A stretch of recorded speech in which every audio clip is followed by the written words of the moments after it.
They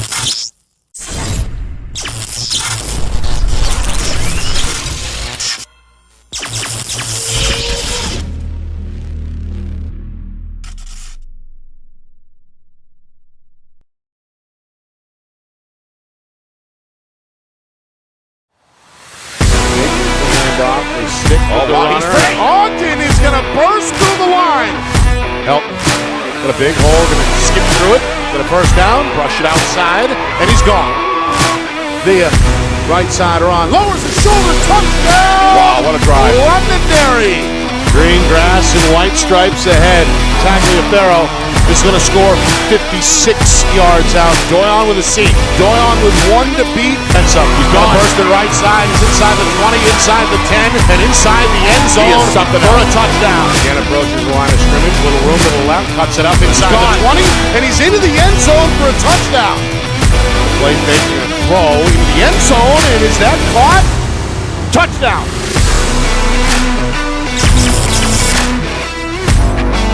Well, hello everyone, and welcome here to Exeter. Nick Anastas, Steve Beals with you, getting set for the 2023 NHIAA Division I Football State Championship game. Right here on Friday Night Lights, New Hampshire. We're broadcasting today in conjunction with the NFHS Network. A packed house here at Bill Ball Stadium, getting set for one of the most anticipated rematches in quite a long time. Of course, these two teams were involved in a thriller on this field a year ago.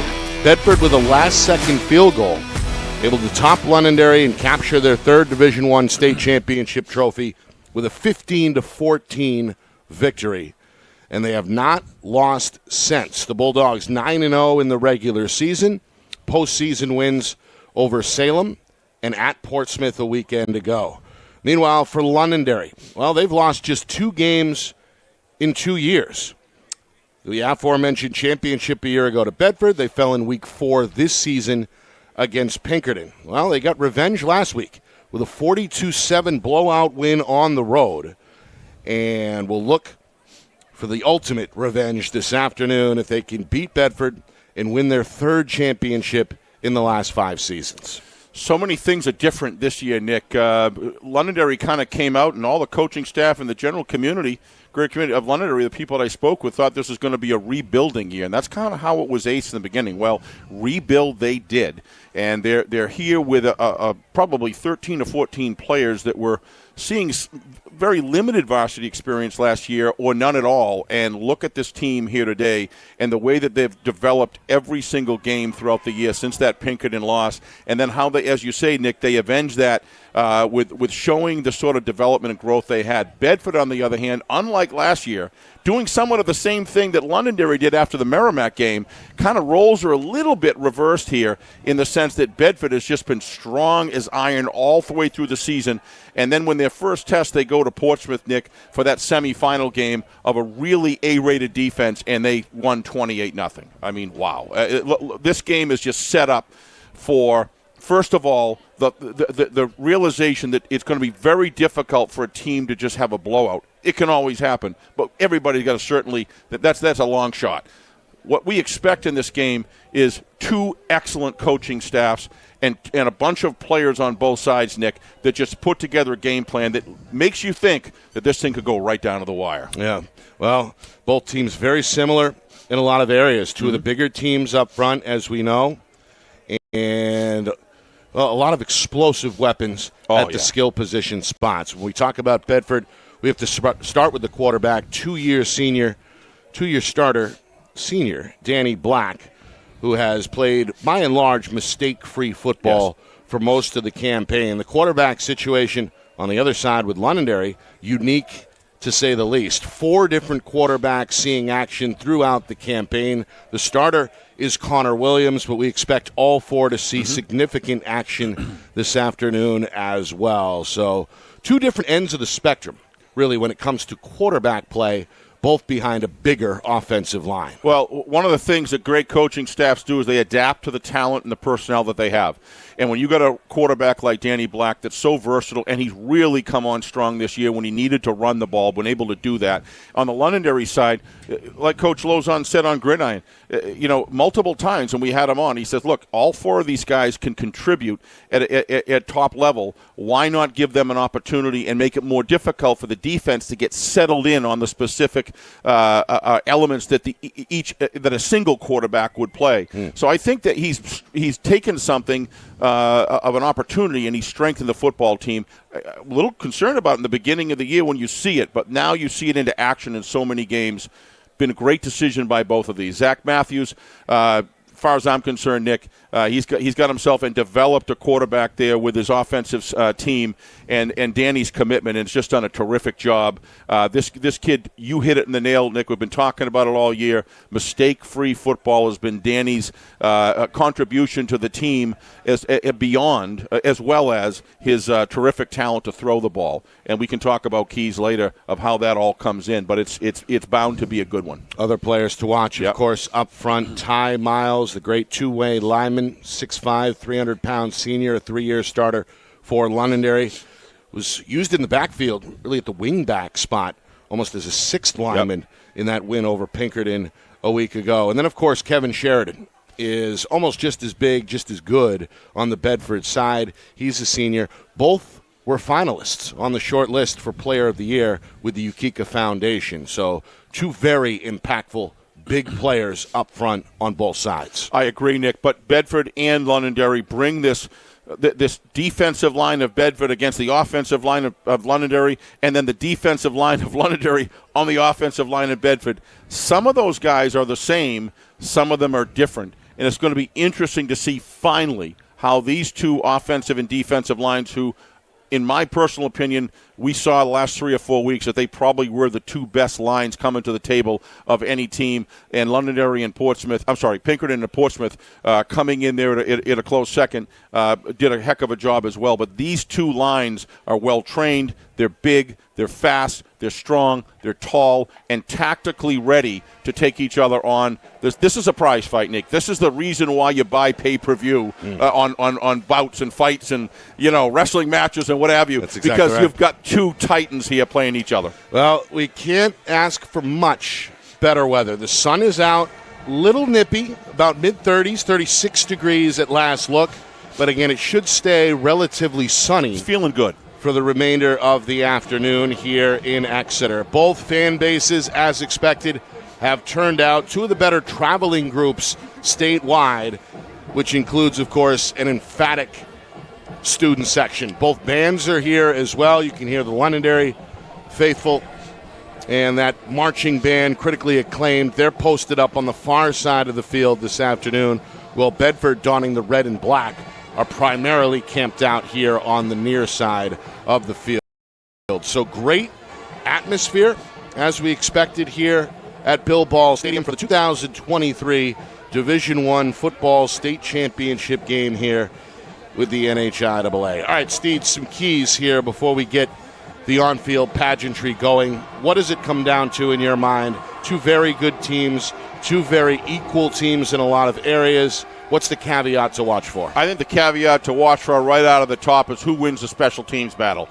These teams pride themselves. You can see how well it's coached, all the different things that they bring to special teams in whatever particular part of that equation. I think that's going to be a big key. I wouldn't be surprised if that is one of the could be the defining factor. Secondly, obviously ball security is going to be key. Both of these teams have protected the ball this year, when you look at the stats, extremely well, and so that could be a factor as well. On the field, as it relates with base offense and defense, I personally feel that Londonderry's cornerbacks are fast. They're extremely well trained, but they're going against three, arguably four, counting Sheridan, 6'4" plus receivers, and that's going to be hard when you're 5'8", 5'9", 5'10" to cover. But they're so athletic. Roger Brown hit the nose on the head on Gridiron the other night, Nick. He said Londonderry is going to have to cut down the time and the comfortability that Danny Black has in the pocket to make sure that he can't sit there comfortably, because when you let him do that, no matter how good your cornerback and defensive backfield and safeties are, he's going to hit it. On the Bedford side, they're going to have to make sure that when the offensive line goes into a overloaded form on one side or the other, and Ty Miles is part of that, that offers such an advantage to Londonderry. I'm very interested to see what Sean Donahue has in store to try to stop what we saw last week against Pinkerton. If they can do that, that's going to be their key, I think, to controlling the offense of Londonderry. Well, Londonderry a moment ago took the field. You could hear the fans give them a warm welcome on the far sideline. Bedford getting set to come on as well. Bulldogs technically the higher seed this afternoon as they went 9-0 during the regular season, one of 3 undefeated teams in Division I. They ended up as the 3 seed, and there they are in the home black uniforms in front of this growing crowd here in Exeter. A hero's welcome on the sideline. The Bedford student section, they are standing and they are expected to stay standing throughout the afternoon. They're dressed in black. All right, so the teams are out of the locker room. And we've got the coin toss national anthem and a moment of silence here on the way. Nick and Astis, Steve Beals with you. Glad you could join us here in Exeter. It's ground zero in terms of New Hampshire high school football this afternoon. All eyes on the big stage. That's Zach Matthews looking for back-to-back titles, hoping to bring home a 4th Division I state championship trophy to the school showcase. If he can get it done this afternoon. Of course, the Bulldogs champions in 2016, 2018, and again last season. Londonderry, it's their 4th trip in the last 5 years to this spot. Wins in 19 and 21, fell just short a year ago. They're back as a 4 seed this season after an 8-1 regular season. You know, Nick, you were talking about this venue. So you have 2 great football teams, great staffs, great communities coming together like 2 titans ready for the prize fight. But you got to have a venue. There's a reason and this venue, if you look at it over the years, without being able to utilize UNH like in the past, Nick, this venue is really, talking to one of my sons, Matt, today, and we said this venue, they do such an incredible job. This facility has feeling, it has emotions tied to it. It's really settling in for high school football to be a really nice venue to play in, and that's so much because of Rusty, Coach Ball, and the overall staff here that makes it a great run. Great job.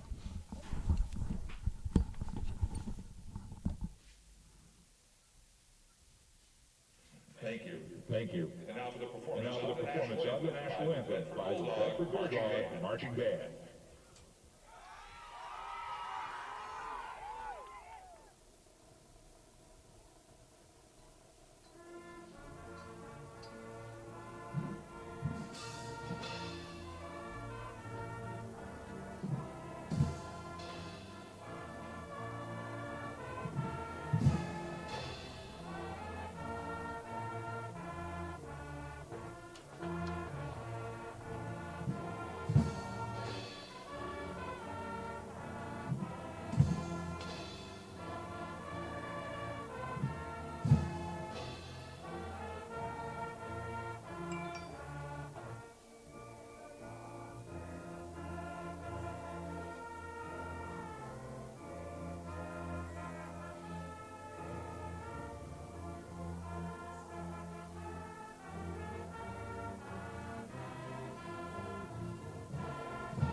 All right, there it is, the live rendition of the national anthem by the Bedford High School Marching Band. Terrific job getting us ready to rock.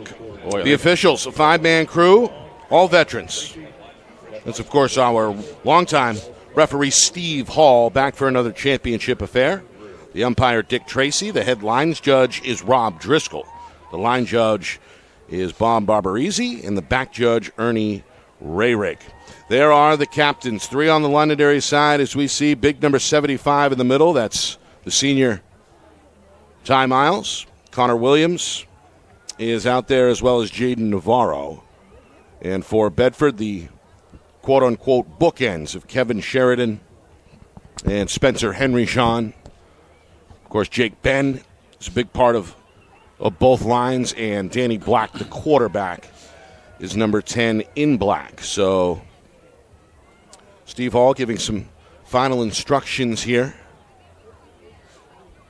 And it'll be interesting to see whoever wins the coin toss what the decision is. In recent weeks, we've seen both coaches elect to either kick or traditionally receive the ball. So not a whole lot of wind right now to speak of. Not sure if that may pick up or not over the next few hours. But right now, pretty calm. Again, the sun is out, and we've got a temperature of 36 degrees here on the field as we approach kickoff. That's much nicer than what was predicted 3 or 4 days ago. It's really turned out to be a gorgeous day. And for the players on the field, Nick, it's a perfect environment for them to stay cool and to be able to maintain the stamina that they need. This is a great afternoon for football. Well, there's the answer to the question. Coach Matthews wants the football. Yeah.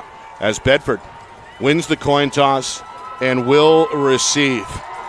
All right, so here it is, the unbridled emotion down on the field as these two teams get set for this 2023 NHIAA Division I football championship game. These teams familiar with each other. They met on this field almost exactly a calendar year ago. They scrimmaged during August as well. From all accounts, that was a little bit of a chippy affair, as you can imagine.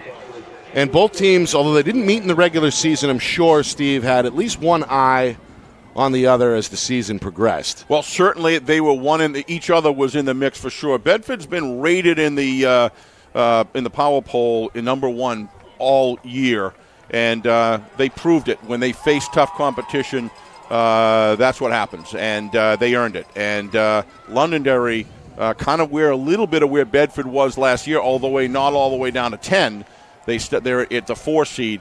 So we talked to some of the coaches back and forth, Nick, as they were walking by us, and there's a feeling of is that an advantage or not? I think in some cases it's easier to be the underdog coming in to fight than it is trying to maintain. And in all ways, being the defending champion, Bedford comes in, with that king of the hill type mentality. Londonderry doesn't seem to be fazed by it one bit.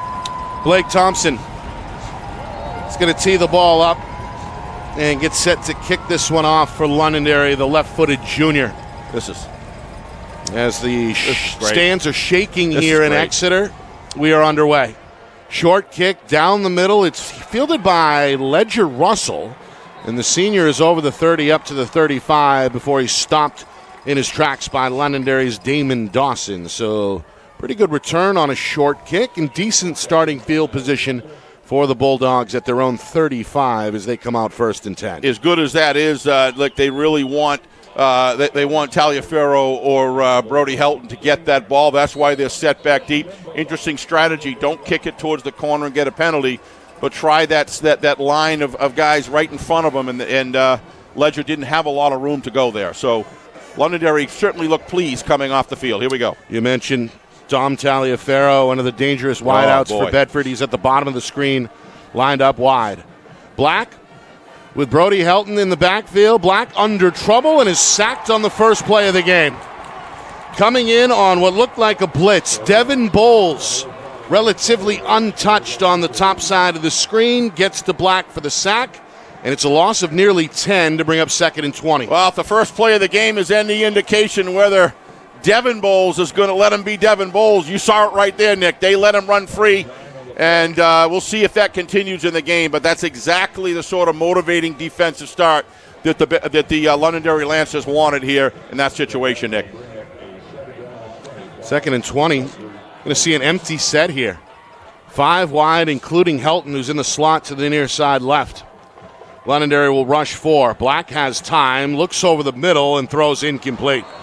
Little too strong, intended for Luke Soden. And now 3rd and a mile has that Londonderry fan base. They are on fire right now. Fired up early. Great crowds. Both of these, wherever they go, they bring great crowds with them. Bedford's display here right before the kickoff was just something out of a college game, Nick. It gives you chills down your spine. Then all of a sudden, a couple big defensive plays on the Lancer side, same thing over there. They're going to be involved in this game today. So 3rd down and 20. And again, Black is going to spread out the offense here with an empty set. Sheridan is the wingback. And Londonderry will rush 4. It's a play action. He steps up in the pocket, and Black is intercepted. A diving pick by Seth Doyon is going to give Londonderry the football at the Bulldog 39-yard line. Boy, Nick, if you had to look at the end of last game and throughout last game, it looks like the Lancers are picking up where they left off as far as skill and as far as, being just jacked up, Nick, to the max. It's controlled excellence is what it is. Bedford, that's not the way Bedford wanted to start it, but obviously now we're going to get a chance to see Londonderry's offense against the Bedford D. Let's see if they're D, because these two defenses are something else. Great read there by Doyon. The 5'10 senior able to hang on to the football on his way to the carpet and have the wherewithal to hang on, survive the ground, so to speak, and comes away with the game's first takeaway. How much have we talked about Seth Doyon throughout this year with the big plays that he comes up with? He's the flag bearer for Londonderry during the pregame ceremonies, one of the emotional leaders for Coach Lozon. All right, here's Connor Williams, the first of what may be 4 quarterbacks to see action this afternoon. And wow, he's going to force his head coach to take an early timeout here. Not quite ready as the offense, with an avoidable mistake perhaps there. Coach Lozon going to use the first timeout. He would not call that unless there was something seriously wrong with the set, Nick. You wait, look at that 2 ways. Unfortunate, but, these coaches are very engaged in game management. They do it as good as anybody in Division I that we've seen this year. In that case, like I said, it had to be something significant to get his team in line. He does not want us to waste this drive. It's that important. For him, that's what Jimmy likes to do, is get up ahead and play ahead. He does it extremely well. Both of these coaches do. Of course, Londonderry got off to a similar start a week ago against Pinkerton. Yep. Came away with a takeaway in the first minute. And with less than 2 minutes gone by, they had found a way to score on a short field. So let's see if that plays out here. This could be something, Nick, where he saw something in the defensive set that he didn't expect, and he wants to change it up right out of the gate. It's like a pretty big package here. Just one receiver right side. Jake Shenna is going to get the first carry for Londonderry, and he's not going to get much. Going to lean his way down inside the 40-yard line. Just gets back to the line of scrimmage in the end to bring up a 2nd and 10. Yeah, defensive line of Bedford holds their gaps so well. They play straight on technique, then get separation, and then dominate the hole on both sides. A lot of these guys can play 2 gaps, and that's what makes them so tough. And the linebackers usually come in and get clean hits off of that hard work up front. So that's the middle linebacker present there. Alex Gradinskis with his first tackle. He was fabulous this all year. Over the field a week ago in that 28-0 win over Portsmouth. Williams going to keep it himself, and again is met at the line of scrimmage as Bedford bottles it up. 3 or 4 black jerseys around the football there, including Spencer Henrishon, one of the co-captains who may have arrived first. Just a gain of 1 for Williams, and now a 3rd down and 9 facing Londonderry at the Bedford 38. Yeah, no lack of experience on the defensive line, Nick. You got Spencer, and then you've got Kevin Sheridan. Just those guys are playing as sophomores and full-time as seniors. Ton of experience there. 3rd down and 9. Londonderry with 4 receivers, 1 in motion. That's Navarro. Williams takes the gun snap, rolls right, looking downfield, little pump fake. Now got a thump and run, and he's got the first down. Tiptoes along the sideline and finds the 26-yard line before he steps out of bounds. That's a 12-yard gain. Londonderry on 3rd and long is going to keep the drive alive. Absolutely, Nick. You look at the offensive blocking here on the right side. Look at the downfield blocking. Number 4, that's a great block right there by Jaden Navarro, who has been put in the game to start. From my understanding, we know, Nick, we watched you were calling Navarro's name constantly last weekend when they played Exeter as well. This kid has really come on strong. Does a lot of the little things. Yes. As displayed there on that big run. They fake to Navarro here on 1st and 10. Williams goes right up the chute and finds the 20-yard line before it's all said and done. A gain of 6 on a quarterback draw. So Connor Williams, he's been the starter really all season, but again, one of 4 quarterbacks in rotation for Coach Lozon. Off to a pretty good start here, now with 19 yards on 3 carries. Well, that edge blocking was very impressive there on the play before that, Nick. What does Coach Lozon do? Goes right up the middle. He seems to be wanting to establish, some runs, in the middle, Nick. He's been poking at it now almost every play. That one was successful. 2nd down and 4. From the near hash, Williams flashing signs. 3 receivers, 2 to the short side. Going to run right side, bouncing inside the 20.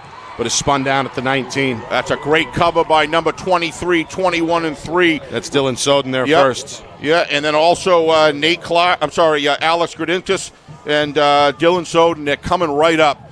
Team tackling is what Coach Matthews is going to want, and you got it right there. Nowhere to go. Good separation. Good tackles. 3rd down and 3. Quarterback number 2 into the game. That's the senior Cam Brutus.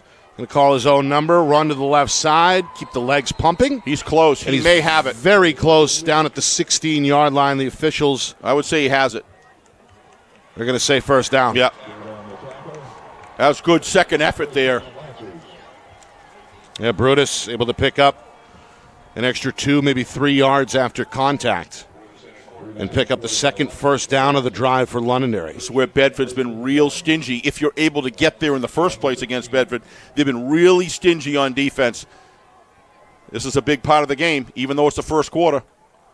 Brutus trying to fight for yardage right side, and he's going to end up, well, maybe losing a couple. It'll depend on the spot. Jake Ben in the backfield for Bedford. Bennett Matthews, the coach's son, was there as well.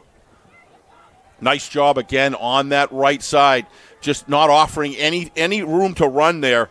And look, everything began to cave down. Tried to get a block there. Who is that broke that block? I'm going to give you, that's just a great defensive play right here. That's number 23. Dylan Soden, again, playing his socks off here on defense. Yep. Really effective on that right side, holding ground against very good blockers. Alex Villa has come on now as the 3rd quarterback on the drive. The 6'4 junior is going to take a gun snap and plunge his way inside the 20, trying to find the original line of scrimmage. Henry Shawn is there to meet him, as well as Jake Ben. So it looks like a 3rd down and 11 coming up here for Londonderry. Yeah, Bedford's defense just doing a great job, whether it's the middle or off tackle, Nick. They're just closing it down. And they're taking advantage of the minimal amount of defensive area that they have. They know it's in the red zone. They know how to play it. They're well coached. And Coach Lozon clearly is trying to avoid any potential big play for the defense. Staying conservative here. We'll see what he does here on 3rd down. Approaching the midway point, 1st quarter. 3rd down and 11. Villa looking over at Coach Lozon, who may have just changed the play. Yeah, well, he's and now going to take a coming timeout. Onto the field is going to use Londonderry's 2nd timeout here.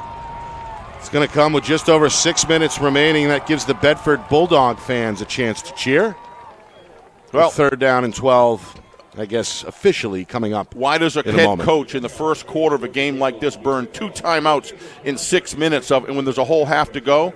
Because he knows how difficult the statistics show to get inside the red zone of the Bedford defense. It's that important that they execute here. If nothing else, get back to the middle of the field for a field goal kick to penetrate the scoreboard first.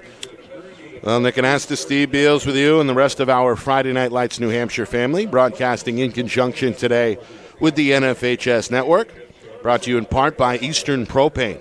Eastern Propane, proud to recognize and support the community service efforts of all teams in all sports. Submit your team's community service project, your honors, and photos at NHIAA.org for your chance to win $100 to further your community work. And also by Convenient MD. Convenient MD is your go-to for quality, urgent care, reliably fast treatment that gets you back in the game. Find a clinic at convenientmd.com. Out of the timeout, 3rd down and 12 officially. And it's a sweep. Shenna with room at the 10. 1st down, touchdown. Wow, what a play. Jake Shenna around the corner, nobody there to meet him for Bedford.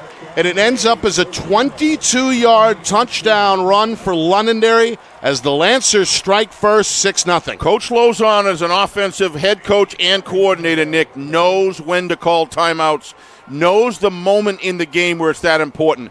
Against this unbelievable Bedford defense, let one touchdown in with starters on the field, I believe, Nick, yes, all year long. Correct me if I'm wrong. Here we go, the extra point. We'll follow up. So a 22-yard run on 3rd down and 12. Londonderry converts 2 3rd down and 12s on that drive, set up by the interception, and now they fake the extra point. It's Williams on a run to the pylon. He's in for 2.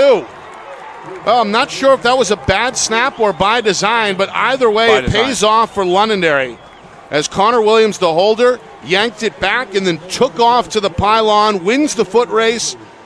The Lancers extend the lead to now 8-0. Okay, let's rewind back to the plays. How many runs did you see to the right and center, Nick? About 8 or 9, right? And then all of a sudden they attack the left side when it's that most important. That's what play sequencing and creating an orientation one way and then going the other when it really counts.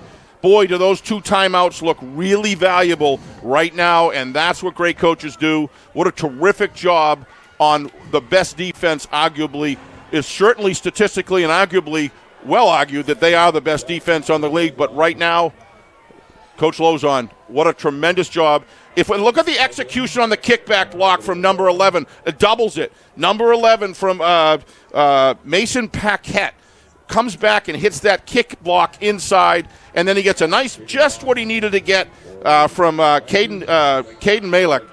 Just terrific work. So, unsung heroes just keep coming out. So Londonderry Lancers. They get the takeaway in the first minute, an interception from Seth Doyon, sets up the short 39-yard field. And over 5 minutes later, they cap off the drive with 2 third-down conversions on a 22-yard touchdown run by Jake Shenna. 2-point try from Connor Williams is good. Now it's Bedford's turn to respond. Taliaferro is going to work his way over the 30 up to the 32, and he's dragged down there. So Bedford's second drive will commence in a similar spot where their first drive began. Well, that was starting from the 30-yard line, well, 30, whatever yard line, Nick, pretty close to that anyway, and working your way down the field and just attacking the center and right side. And just when you need a big play, you call a timeout and set up a great blocking scheme to create the touchdown. All right, Bedford, they're going to give Brody Helton his first carry. He's going to bounce it left side. He runs out of room and is going to end up losing a couple of yards here. Devin Bowles and company going to meet him on the edge. Yeah, Ty Parsons in there as well, Nick, helping Devin Bowles. That was a swarm right there. How often this year have you seen Brody Helton stopped at the line of scrimmage like that? And you are right. Who was that? Number 15. What a terrific job. Jake Perrin. These are these unsung heroes that play in the background of this team. When I say background, I mean behind some incredible starters, and they just come up big for them when they need it the most. Terrific job by these guys. Loss of 2 for Helton, sets up 2nd and 12. Danny Black on a design run. Quarterback going to lower his shoulder, get across the 35 up to the 36. Gain of maybe 6 there, cuts the deficit in half, and now 3rd down and 6. Looks like it's 4. Coming up. 6 down to go, 6 yards to go, right? Yeah, it was. Am I wrong on that? 2nd and 12. Right, no, I'm saying what they have left. There's a 3rd down marker. Yep. Couldn't see it. There was a gentleman in front of it. So now 3rd and 6, inside of 5 minutes remaining first quarter. Bedford turned it over on their first drive after just 3 snaps, hoping to find their first down of the afternoon, trailing here 8-0. Helton is the setback. They fake to him. Black going to air it out deep down. It's intercepted again. Seth Doyon. Wow. This kid. Inside position. Stepped in front of the intended target, Luke Soden, and comes away with a sure-handed catch. It's the second takeaway by Londonderry, and the Lancers are going to take over 1st and 10 at their own 37-yard line. Well, we talked about one of the keys to the game, Nick, is how do these defensive backs settle in on their defensive back work, and there you go right there. The second thing is you look at the wall here. Danny had time to throw, but the wall was closing in. Danny kind of telegraphed that. He was looking at him the whole way down the field, and I think it's a fair say that Seth knew it was coming that way, and that helped him cover the receiver. Nice job turning around and jumping up. So The senior Seth Doyon with 2 interceptions in this first quarter. And Londonderry going to take over. They bring Connor Williams back into the game. He dances left side, and he's dropped after about a yard gain. Kevin Sheridan there with his first tackle. Yeah, what else is new? Kevin Sheridan, what a football player. One of the 10 finalists for the Ukeka Award. You could clearly, no one would have argued if he even won it. There's so many good players that were entered into that, Nick. Yeah. And Kevin's just been an incredible player for 2 years now. Sauhegan's J.J. Bright, the senior, the winner, as announced yesterday. Meanwhile, Jake Shenna trying to climb the ladder here, goes across the 40 up to about the 42-yard line before he's stopped there by Goomis. That's Eli Goomis, the 6'2 senior defensive end. So Shenna gets 4, and now we've got a third down, and it looks like 5 coming up. Probably not 4-down territory here, Nick, in a game like this. You don't want to give Bedford if they can't convert here. This is a big play in this football game. This is where momentum continues, or Bedford gets a shot to get that ball back and not have that interception affect them. The Lancers converted 2 third downs on their previous drive. They're going to roll out Williams. He's in trouble, and he's sacked by Sheridan. And they come up big. Back at the 33-yard line. Well, Kevin Sheridan kept the motor going on the weak side of the play, comes in pursuit, and it's a big loss to bring up 4th down and 12. Yeah, Connor Williams, I believe, was in. Who was quarterback? I believe it was Connor Williams.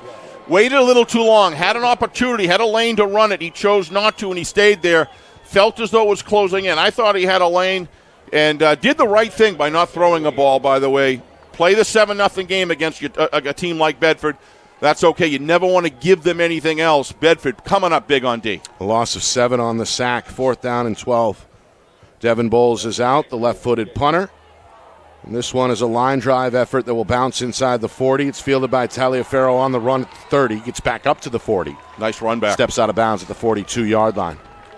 So Bedford trying to get something going here on offense after turning the ball over twice on just 3 snaps for previous 2 possessions. But the big thing is that defense stood tall for them, Nick, and it's got them the ball back in darn good field position right now. That's exactly what Bedford needed. If Londonderry comes back with an offensive drive that gets 3, 6, or 7, that changes the dimension of this game again, getting more than 1 score ahead. Big job by the Bedford D, coming up big. So Brody Helton is again the setback in the pistol. And Black going to hand it to him on 1st and 10. The sophomore going to bounce it back inside. There's a flag on the play. And he's going to cross the 50 before it's all said and done. Tackled by Ty Miles, close to the first down stick. But again, there's a flag back at the line of scrimmage. It's going to be a hold because they were trying to get out of that scrum, and it looks like the Bedford held him coming back out of that, Nick. So we could watch this on the far right-hand side.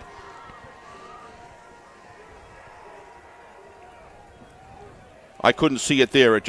What I thought I saw was a guy being held away from coming out of the pile. Didn't really get it within camera view there, but that's a big penalty.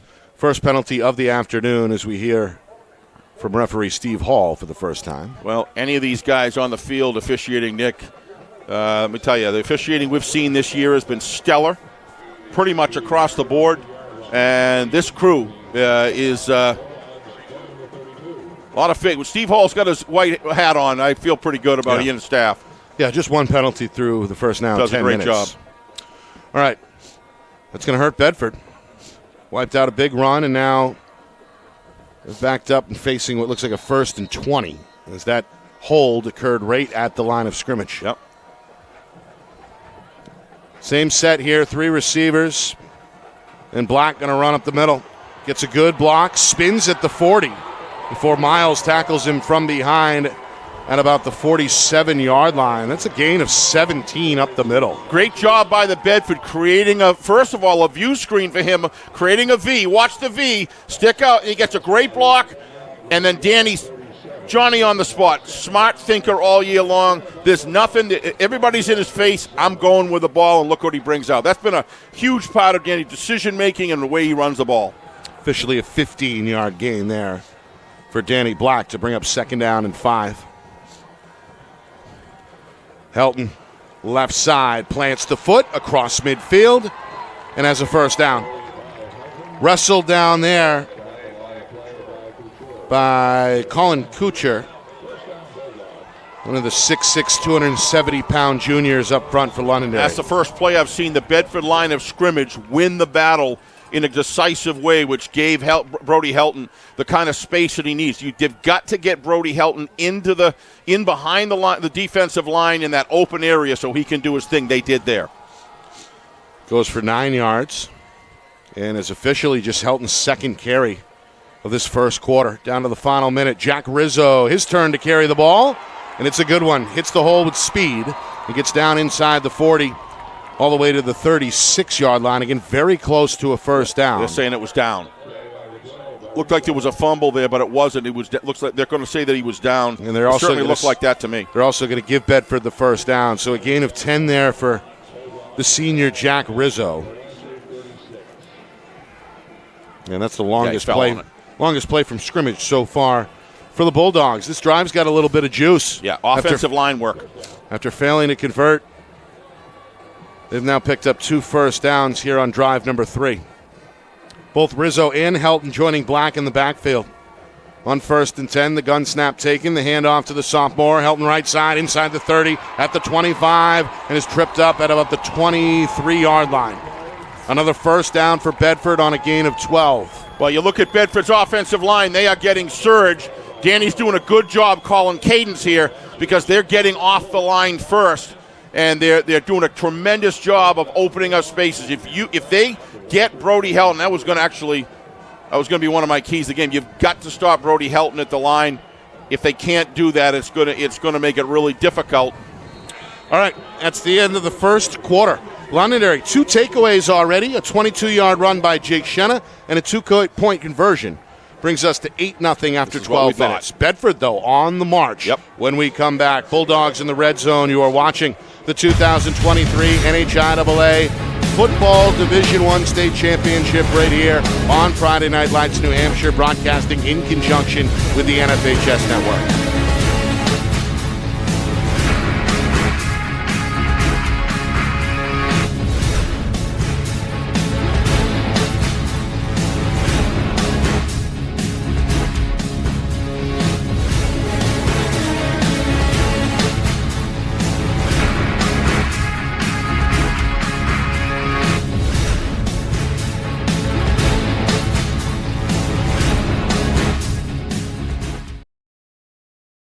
Our broadcast today, as it always is brought to you by Beals Insurance Agency, with locations now in both Bedford and Londonderry. Whether you need home, auto, or business insurance, Beals Insurance will get you both the price and quality coverage that's right for you. Just call 603-471-9999 or visit BealsInsurance.com to request a free quote and start saving money today. Again, that's BealsInsurance.com.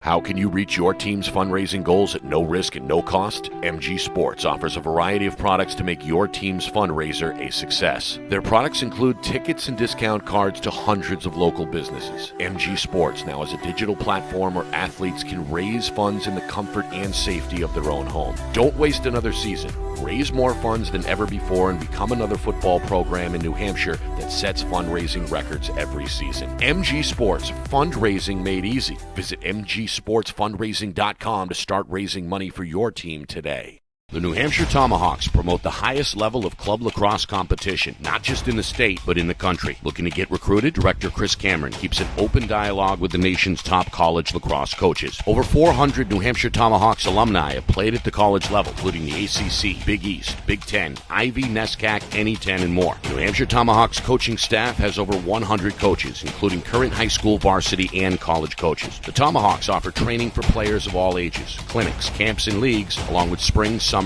and fall elite teams. So play with the best. The New Hampshire Tomahawks, showcase and development for college lacrosse. Visit NewHampshireTomahawks.com and girls.nhtomahawks.com. Hey, I'm Chad, the owner of New Hampshire iPhone Repair.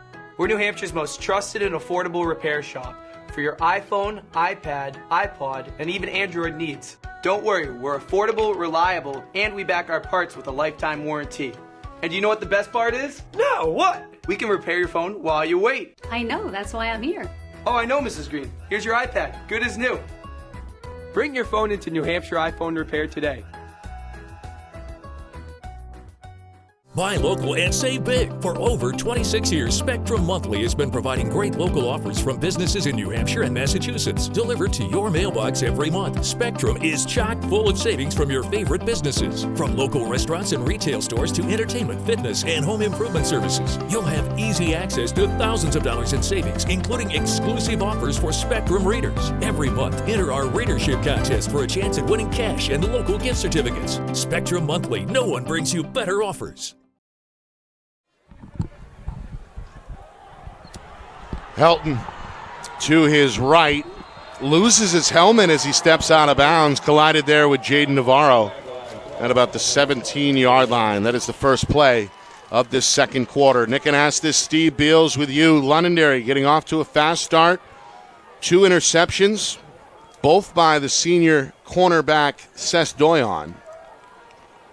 Gave Londonderry a short field to begin. Lancers cashed in with a 22-yard touchdown run from Jake Shenna. 2-point try from Connor Williams was good as well. Bedford here on drive number 3, though, finding some momentum. A couple of first downs and a good gainer there on first down to bring up second down and 4. Coach Matthews, the Bulldogs in the red zone for the first time this afternoon. Coach Matthews having a lot of conversations with the referees over the last 5 minutes. Rizzo, left side, big hole. Going to plunge his way down to the 10-yard line for another Bedford first down. Bedford decisively winning the offensive line of scrimmage, Nick, here, play after play. Whatever adjustments they've made, what it looks to me is they're just more fired up, and they're coming out low, and they're swing blocking, meaning that they understand how good this defensive line is of Londonderry, but they're doing a great job of getting their bodies in frames in front against where the run is going and getting off the ball extremely well. First down and goal, and now a timeout, I believe, is going to be taken here by Londonderry. If so, that is Coach Lozon's third and final timeout of this first half. Saw something that he didn't like. Well, remember, this drive here was stopped by the Bedford defense.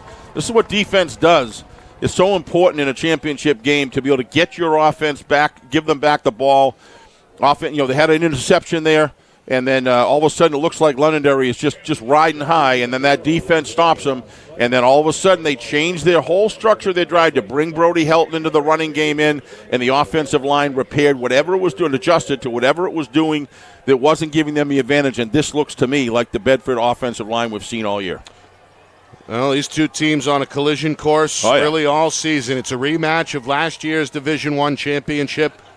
It was one of the more thrilling conclusions we've seen in quite some time. A field goal in the final seconds ended up as the difference. Well, nobody should be surprised at this. This is the way I certainly thought this game was going to go. And, of course, Bedford, they ended up winning as the number 10 seed a year ago. They go undefeated this year. Postseason tournament wins in blowout fashion over Salem and Portsmouth. Handoff Taliaferro, and he is sliced down at the line of scrimmage. Again, Kuchar is there for his second tackle. Jaden Navarro was right there as well. What a terrific job there. So second and goal coming up at the 9-yard line. Meanwhile, for Londonderry, we know about their continued success over the last handful of seasons. It's their 4th trip to the D1 final in 5 years, looking for their 3rd crown. They went 8-1 during the regular season and beat Pinkerton in the semifinals by a final score of 42-7 to arrive here yet again. All right, Helton to the left of Black. Taliaferro in motion. Black takes the snap, throws to the end zone, and this one is knocked away, incomplete. Intended for Luke Soden, who ended up on the ground. Seth Doyon in on the coverage. May have gotten a piece of the football there to deny the attempt. So 3rd down and goal coming up at the 9. Maybe better from the other angle, but we're going to see it right here. Now, it looks to me like that ball was just a little hot right outside the fingertips. Threw a dart, but here we go. We're going to probably see it right here. Intended for Luke Soden. Yeah, that's just great work by Seth Doyon, and pass is just a little off. They look to find the senior here a couple of times now, but still held without a catch. What a big play this is. Just over a minute gone by, second quarter. 3rd down and goal from the 9. Black going to tuck and run. Quarterback drives into the end zone for a touchdown. Danny Black on a right side run. He's going to score from 9 yards out to put Bedford on the board. It's now 8-6 Londonderry. Well, we talked about pressure on Danny Black. If you give him a second to think, he's going to make you pay, and that's what he did right there. His ability to know when that lane is open. Look at that. Had a lead blocker with Brody Helton going through. That's by design. And Danny just picked up on it. That's just smart football by him. And it really has an option built into it where the way that the offensive line was creating a crease for him and have Brody Helton leading with a block is a really well-designed play. But you got to have, as a quarterback, you got to have that experience and you got to have that game sense to know and feel it early enough, and he did it just the right time. Meanwhile, Coach Matthews coming onto the field here. I don't know what's going on there, but Bedford is going to elect to place the football on the near hash at the 2-yard line as they try to tie this game with a 2-point conversion. You knew that was coming, right? Going to send Soden all the way out near the far sideline. They're going to use that height. As the lone receiver. Now Helton in motion as well. Handoff comes on the inside. It's Bennett Matthews who stumbles at the 1 and is tackled shy of the goal line Navarro again. by Jaden Navarro. Well, it looked like the sophomore lost some steam, lost his balance. Yeah. As he approached the end zone. Good tackle by Navarro to preserve the Londonderry lead. It's still 8-6. This is just great job. Big part of that was number 75, Ty Miles. Watch him take on 2 blockers here. He's taking up all the resource. He got 2 guys on him. That's what gave Jaden Navarro the opportunity to fill that gap. You're going to see it really well. Watch the double team. There's 1 on him. There's 2 on him. Trying to push it back. He holds pretty well. He stayed away from Ty Miles, and Jaden just pulled up a money play right there. That's a big 2-point savings right there on the Londonderry's part. But good job by Bedford to work the ball downfield, and they got their touchdown. They're back on. They're off. Get that goose egg off the scoreboard. Danny Black looking good. 59-yard drive. It takes up nearly 4 minutes. Yep. Capped off by a 9-yard touchdown run as we see the replay from Danny Black. So Bedford needed a response. They get it. After turning the ball over twice on their first 2 possessions, the third time is the charm. As they're on the board here and within 2 now at 8-6. The value of Ty Miles forces double teams, which allows others, if they step up, it gives them an advantage because of that double. They have to double him to stop him. Another kick from Dylan Soden. Short. Going to take a bounce. It's a live football. Sliding in to make the catch is Matt Carroll. That'll preserve the possession. Heads up play there by the senior. It'll bring out the Londonderry offense at their own 29-yard line. Bedford will take that every time, though, Nick. Inside the 30-yard line and no return. That's what all good football teams want. Don't allow special teams to have an effect by putting it in one of their top players' hands in a special team structure. That's a good kick and a good cover there by Bedford. So, drive number 3 for Londonderry. Their first was a short field after the Seth Doyon interception. 41 yards in 5 minutes. Connor Williams again. Back at the controls. Second drive sputtered. Went 3 and out, ended with a punt. Bedford going to bring 5 to the line of scrimmage defensively. Shen is in motion for Londonderry. They keep it with Williams on 1st and 10, and he's spun down as he approaches the 30-yard line. Does gain the 31 in the end, but just a gain of 2. Henry Sean there for Bedford. Coach Zach Matthews has got to be, and Sean Donahue, defensive coordinator, got to be very happy the way their internal 4 are working here, Nick. They're doing just a terrific job foiling those inside runs that Coach Lozon's offense really depends on in order to break open the outside and off the edge. And they're doing a great job containing those runs to short gains. Bulldogs will blitz. 5-man rush. Williams throws over the top, and great job. Henry Sean sniffs it out. These 2 veterans, I'll tell you, they are veterans that played a lot of varsity football in big games, and they come back and they're just comfortable in this environment, and it's showing here right now. Put quite the hit on Jake Shenna, who was slow to get up and is clearly in some pain as he hobbles off the field. Yeah, Jake took it. He had no ability to control his fall here. Watch.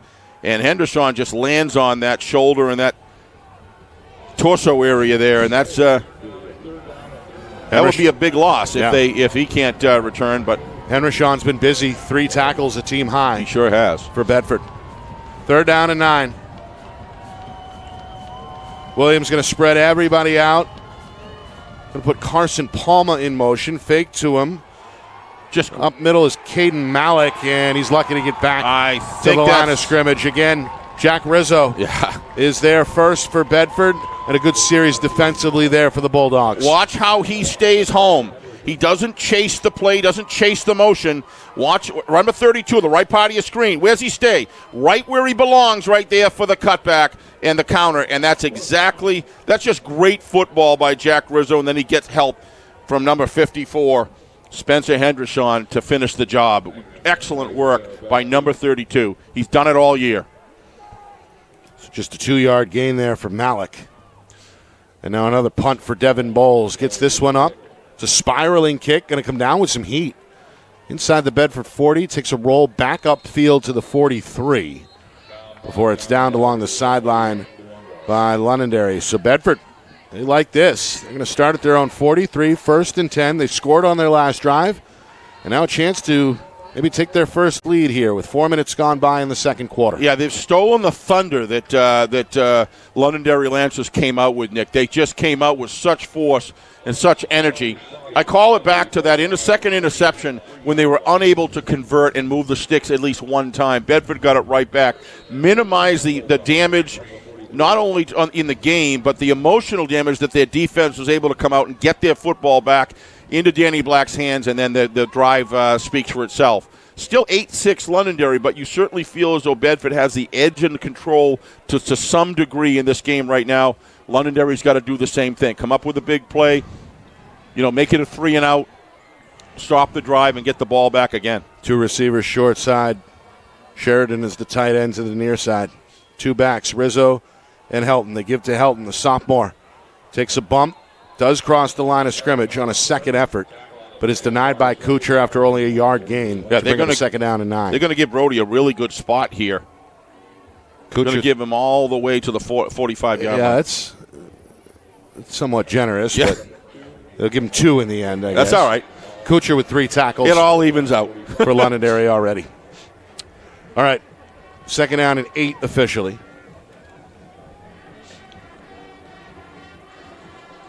You're going to line Rizzo up wide here at the bottom of the screen and now put him in motion.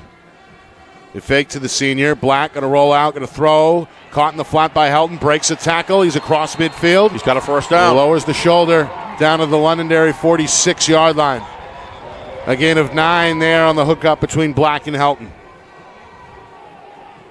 So Helton a little slow to get going in that first quarter, has picked it up a bit and is looking more and more like, Division I's best rusher from the regular season when he accumulated more yards than anybody. Yeah, they're going to adjust the spot here, back the football up to exactly the 50-yard line. So 3rd down and 3 now coming up for Bedford. Coach Matthews incensed over that call. He was really getting on the officials on the sideline there, and I don't think he thought it was out of bounds. But nevertheless, there it is, and this is a big down right here. That's the first pass completed by Danny Black this afternoon. Sheridan right side, 3 receivers left, and now Coach Matthews he is going to take a timeout. That's Bedford's first.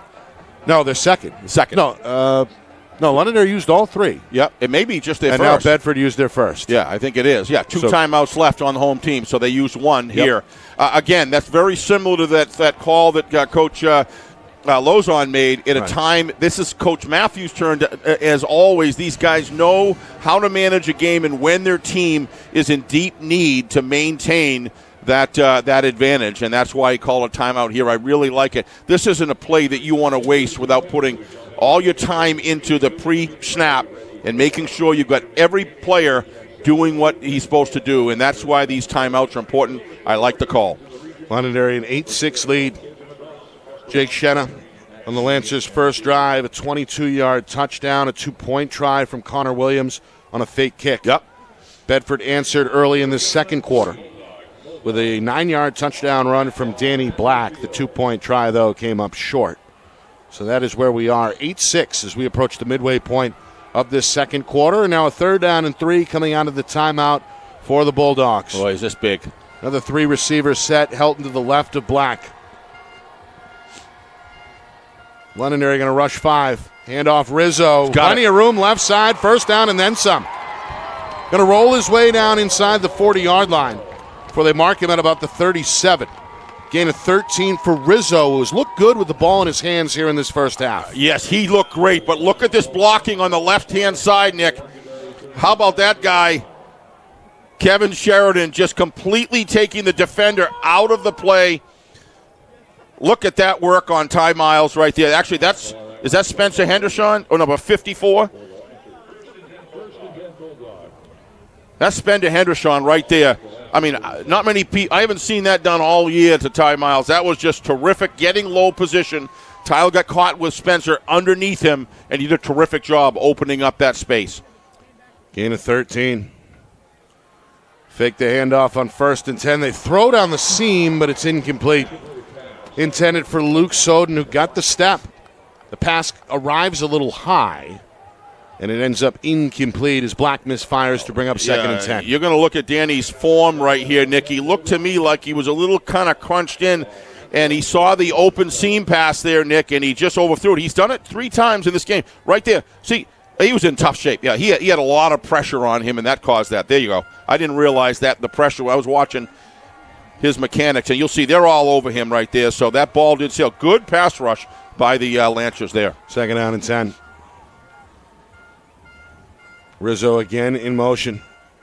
Hand to Helton up the middle, lost his footing, and slips down at about the, 36-yard line after a gain of only 2. Yeah, Brody Helton built low to the ground, Nick. Anybody's got to really appreciate the way this young man comes through the hole. He does not waste any time getting to line of scrimmage, and that's why he's got 2 yards before they even start to tackle him. The thing about magic about this guy is he grabs another 2 or 3 even after they start tackling him. He's just terrific. 3rd and 8. Lancer fans on the far side of the field trying to lift up the defense. Black going to roll out, going to tiptoe, going to throw, and this one incomplete. And now flags are going to fly. A penalty marker down, 2 of them. Sheridan, the intended target, some contact before that ball arrived, and it looks like pass interference may be coming here against Londonderry. Wow, that's a tough one there. It's the first penalty against the Lancers in this first half. Let's see if this is even a catchable ball. Nice job by Danny in the pocket. Yeah, certainly a catchable ball, and it looked like he was over Spencer's back. I'm sorry, not Spencer, Kevin Sheridan's back. Yeah, he was on him. Yep, good call. Good call. That was Navarro in on the coverage. Yeah, I mean, he's doing the very best he can to make sure, but again, when you've got a guy that's that tall, yeah, he tripped him up in there early for sure. Nice call. I'm sorry, Nick, I thought it was non-catchable, but it was because of the fact that he was being pushed to the ground early. All right, so Londonderry's first penalty is going to breathe life into the Bedford drive. And now 1st and 10 with the Bulldogs again knocking on the door of the red zone. Midway through this second quarter.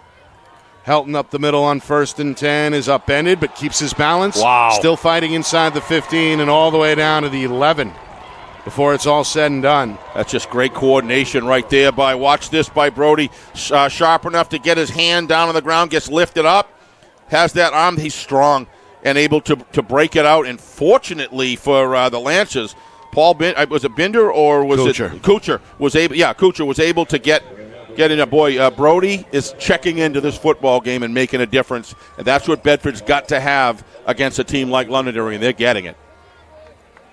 Only 2 carries in that first quarter. Yeah, starting to come alive now with 6 in this second quarter.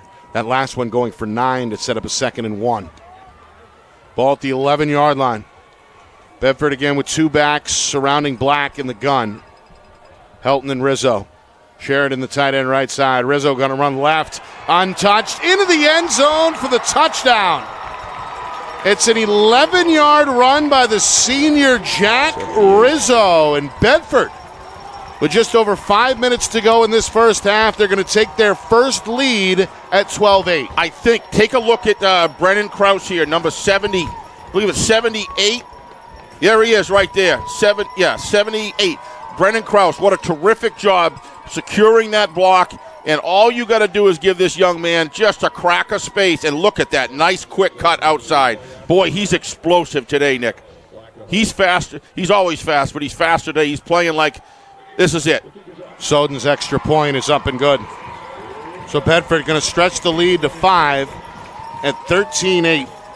Comes on the heels of an 11-yard touchdown run from Jack Rizzo, who has looked good in this first half for Bedford. I mean, I don't know, Nick. My guess is that they were coming out here believing that they could pass against the Londonderry Lancers. They started that, like you said, they did not a lot of runs in the first quarter, but they were establishing the running game. And you've always seen, as Coach Zach Matthews and Jimmy Lowe's on both, if they can run the football with their offensive sets, they choose to run it for good reason. They're that good. But this is just all starting up the offensive line, allowing two explosive runners from Bedford in Jack Rizzo and Brody Helton. They're giving them the space that they need to get into past the line of scrimmage, and then and wow, when they get going, they're very difficult to bring down and catch.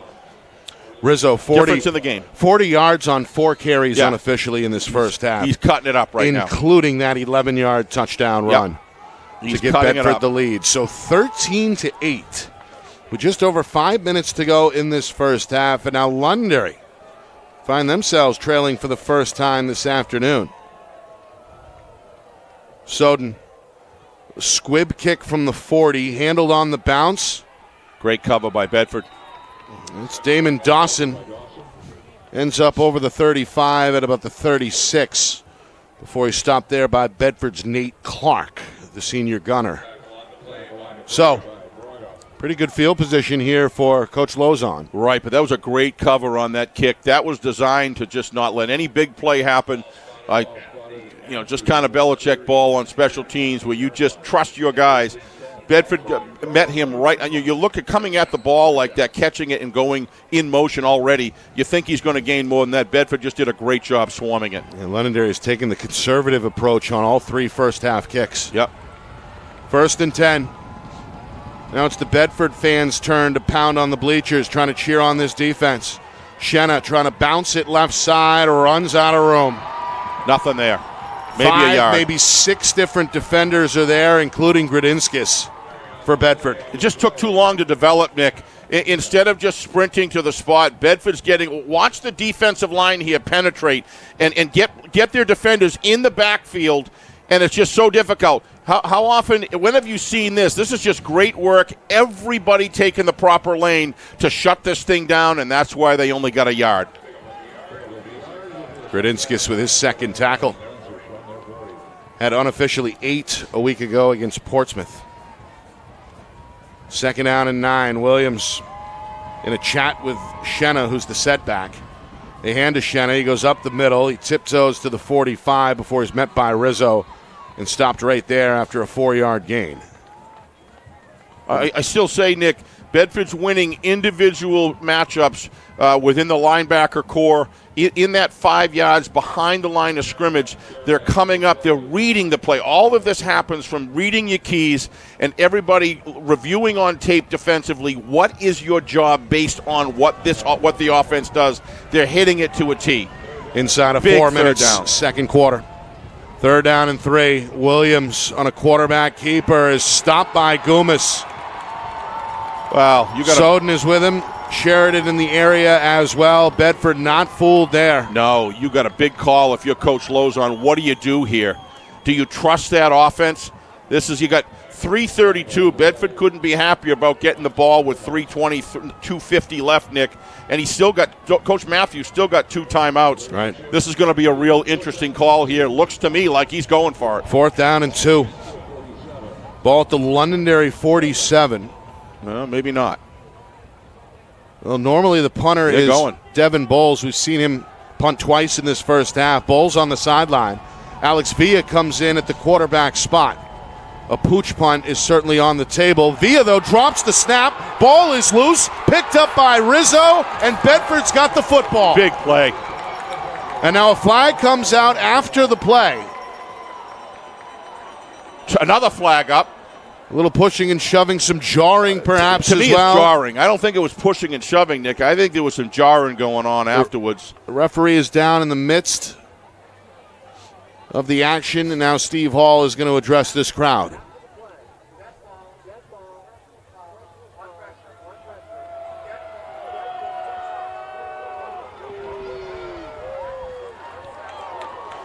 So we have offsetting personal fouls. Either way, Bedford going to take over. It's the Bulldog defense's first takeaway. It comes on 4th and 2, and it sets up a short field with the football now at the Lancer 36. Well, that's just a big play right there. Let's take a look at that again if we get an opportunity. It looked to me like it'd be a low snap, but it did look catchable. It looked like he might have started to run towards the line of scrimmage early. Watch. Oh, no, that was way out of the way. Yeah, Villa stretching out his right arm, gets a piece of it, but never had a real opportunity to reel that in. Thank goodness for Lancers. If Seth Doyon comes in there, heads-up player, he's taking it to the house. So Bedford, they get their first takeaway. They hand to Helton on 1st and 10, and he's lucky to get back to the line. Devin Bowles there to wrestle him down on the edge.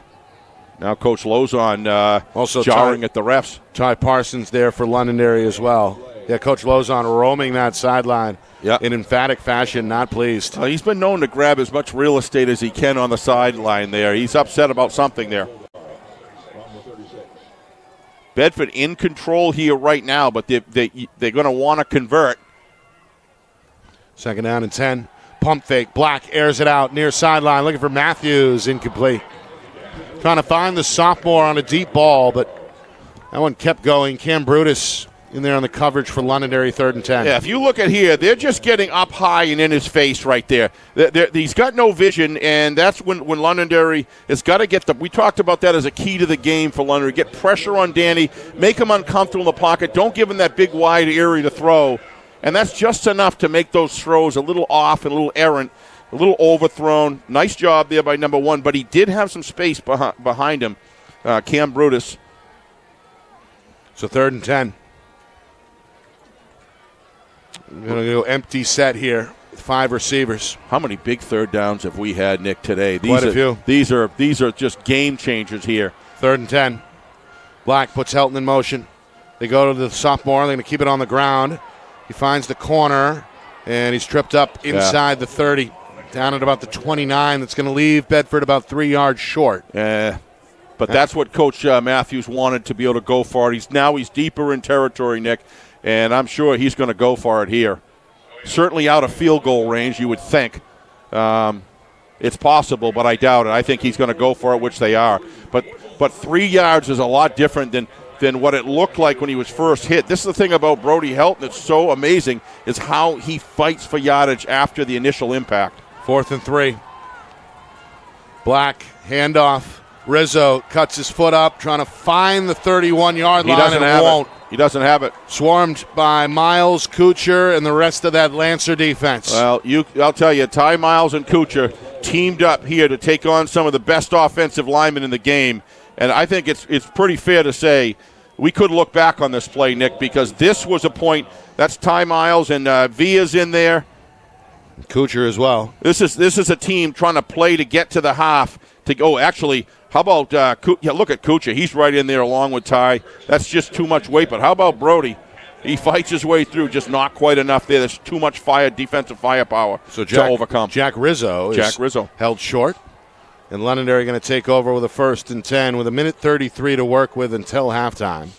Keep in mind the Lancers are set to receive the opening kickoff of the second half. Williams on a quarterback draw gets over the 30 and up to about the 31-yard line for a gain of 2. If you ever hear talking about defensive separation, watch number 56. Look at the separation, and the offensive lineman cannot control him as a result of that separation. That's just a terrific job there by Jake Ben. It's his second That's tackle. Just great coaching, great tactical work. And it's the difference maker in these games. Meanwhile, a hard count here from Williams. Coach Lozon may have just changed the play as we move inside the final minute before halftime. It's a screen to Doyon. Catch made in the flat. A good move after the catch for a first down. Oh, and he got out of bounds. What a smart decision. Going to stop the clock as he steps out at about the 47-yard line. Oh, Seth just does it all, Nick. What a valuable, valuable senior this young man is. It's a gain of 16 for Doyon, who's got 2 interceptions on defense in this first half. This is the first time I've seen the Bedford have their hands on their hips, Nick. I've seen it with Londonderry at different parts and times during the first and second quarter. It's the first time Bedford looks a little bit fatigued on the field, but it's cool. So you can gain that back very, very quickly. 48 seconds. 3 receivers set again. Williams facing a 4-man front for Bedford. The Lancer senior going to throw over the middle, and it's broken up and intercepted. Picked off by Taliaferro, who's going to return it across midfield. Still alive at the 40, down the sideline at the 30. Steps out of bounds inside the 25 at about the 23-yard line. They're making plays, Nick. Eventually you get a game like this where there's so much parity between these two teams. Bedford looked to me, Nick, like I'm really surprised just didn't go into the half 13-8 with only 40 seconds. You got no timeouts. You can't stop it. Really surprised they went to the air in that situation. But they did, and that's what happens. You got a nice, wow, that's a great pickup. Taliaferro scored big deal in the Portsmouth game. Big deal here. The tip by Matthews and the tip drill, so to speak, completed by Taliaferro. Good concentration and a good return after the interception. Remember, Coach Matthews has 2 timeouts here. 34 seconds. The football at the 22-yard line. Play action, Black, the throw. Caught by Soden. Touchdown, Bedford. Boy, that's a costly minute right there. Luke Soden. What a terrific job. Able to get inside the defender. The pass from Black is on the money. And again, Bedford scores from 22 yards out. It's a 2-score game as they widen the gap to now 19-8. Really surprised, Nick, that they try to move the ball with a pass downfield, Londonderry that is, and then opens up this particular situation. Key point in the game we'll remember as we go into the second half. It's critical, but Bedford has to make big plays in order to make that count, and that's exactly what they were able to do. On that last pass, that was one of the few times, go right to the camera, Soden, what a valuable player he's been this year. What a great route. But Danny had room, Nick. He had room to throw at that time. He was comfortable. All right, 2-point try. Trying to make this 21-8. Rizzo in motion. They hand to him on a sweep. He cuts it up, and he's in to the end zone for the 2-point conversion. So Bedford has now scored 21 unanswered points, all of them coming in this second quarter, as the bands and the fans celebrate here on the near sideline. Bulldogs looking good here with a 21-8 lead. It is, Nick, and you've got number 32 who's fast becoming. You got Brody Helton. We talk about that. You've got what a nice shot that is. Great camera work there, guys. One of the things you've got here. Look at that pass. Looked like a little tip on it, but it didn't affect it much. That's just a great seam route. Luke Soden. He's been targeted 3 or 4 times in this first half. Comes up big. Comes up with his first catch at the right time there for Bedford. But Jack Rizzo, Nick, is really making it difficult for the Lancers to focus on Helton, because every time they focus on Helton, they've got these cutback runs that they're given to Jack Rizzo. And he's on fire today. If you look, he's got a spring in his step, and the acceleration that he's going to the open hole with great blocking in front of him has been a real difference maker. Now you can't, when you've got a running back that answers as a result of pursuit of number 26, Brody Helton, you've got a running offense that's going to work. Dylan Soden's kick is short, handled by Cruz, one of the up men. I don't know what they're looking for. It looks like Londonderry's looking for a flag there. I don't see it. I don't know if Cruz tried to call a fair catch and got hit. That's what I was wondering. The youngster's certainly upset, but the officials have not thrown a flag here so far. Yeah, Coach Hall is listening to the communication right now. We'll see how this works out, but it's only 28 seconds left. So a meeting amongst the officials here. And now a flag is thrown. Yeah, okay. It looks. So it looked like Adrian Cruz had called for a fair catch. Yeah. And then was hit upon making the catch. We're going to see it right here. Yep, fair catch was clearly done right there.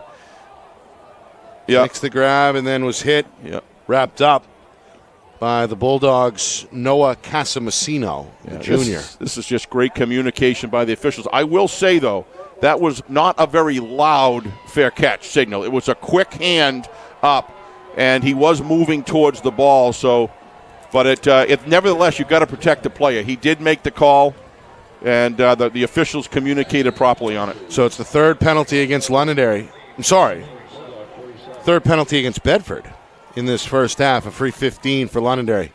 Handoff to Shenna from the Bulldog 48. Tries to cut it upfield, but Dylan Soden is there on the edge for the tackle. Yeah, that's just great contain work right there.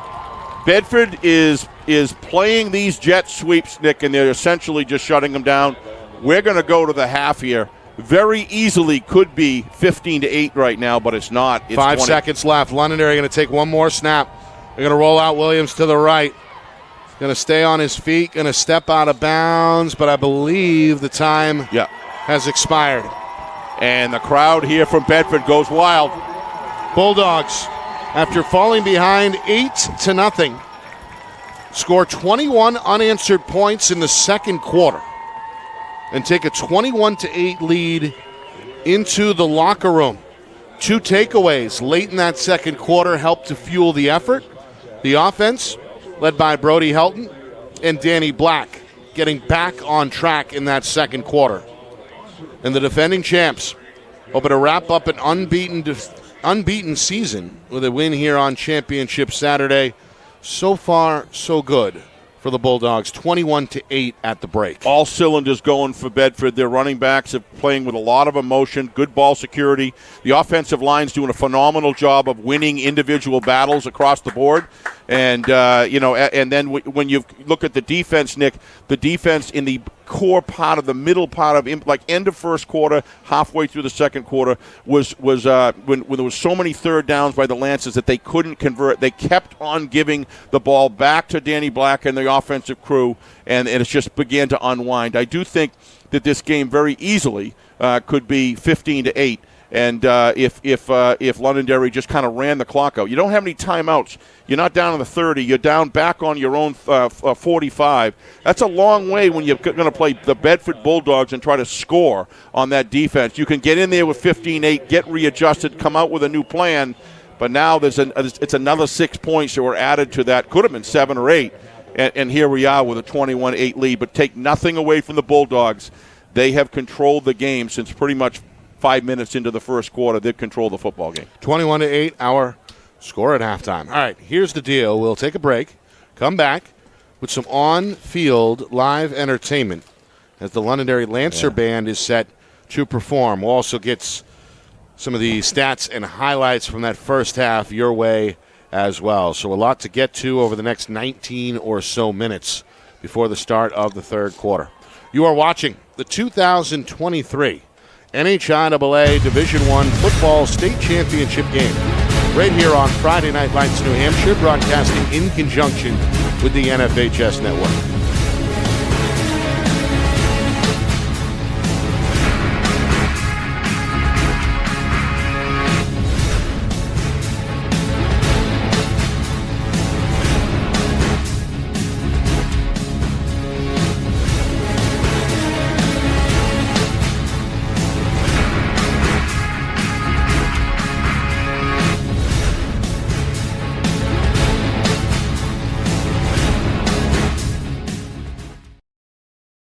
Our broadcast today, as it always is brought to you by Beals Insurance Agency, with locations now in both Bedford and Londonderry. Whether you need home, auto, or business insurance, Beals Insurance will get you both the price and quality coverage that's right for you. Just call 603-471-9999 or visit BealsInsurance.com to request a free quote and start saving money today. Again, that's BealsInsurance.com.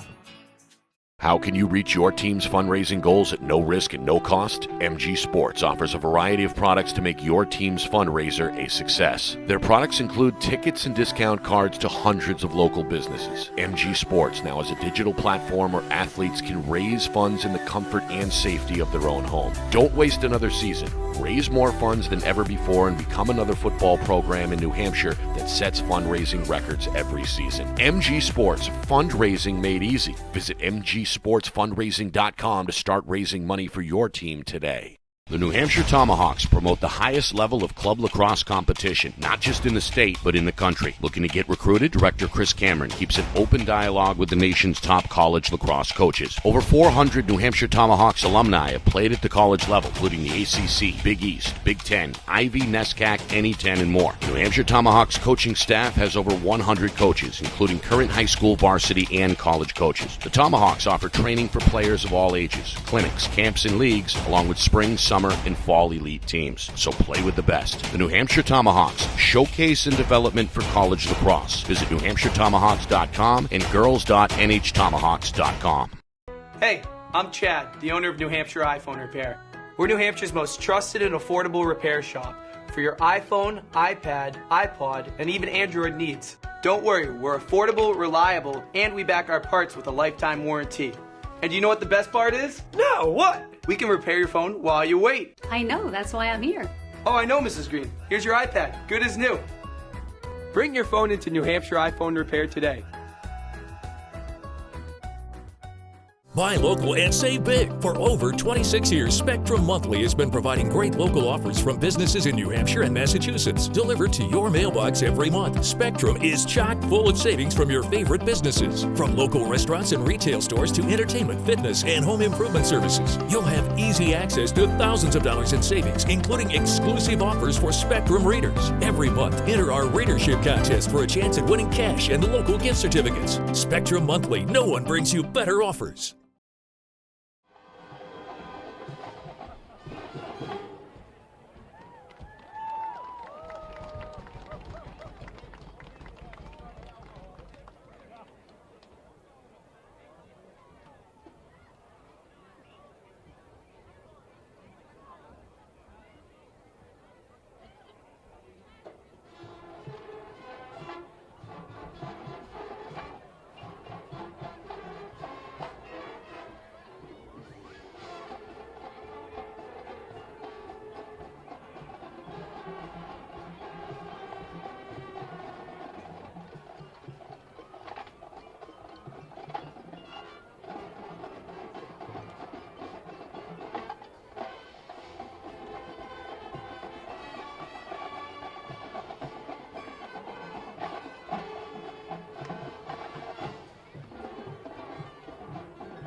Great job. Let's hear it for the Londonderry Lancer, marching band and color guard. Fantastic.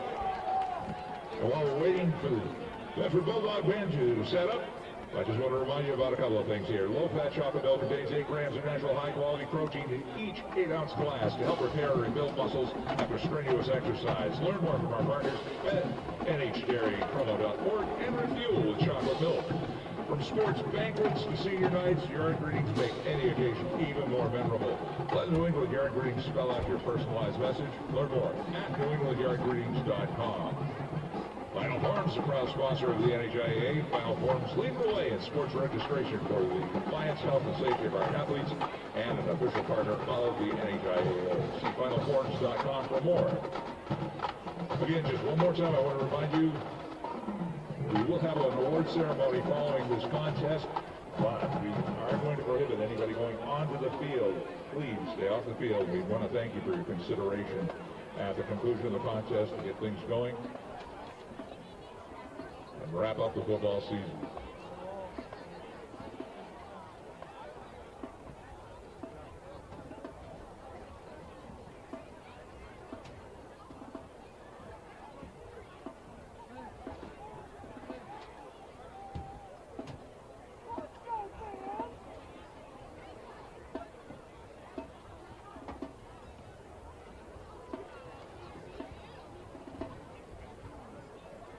Second of our great bands performing at halftime today. Ladies and gentlemen, the Bedford Bulldog Marching Band and Color Guard.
Great job, ladies and gentlemen. The Bedford Bulldog Marching Band and Color Guard.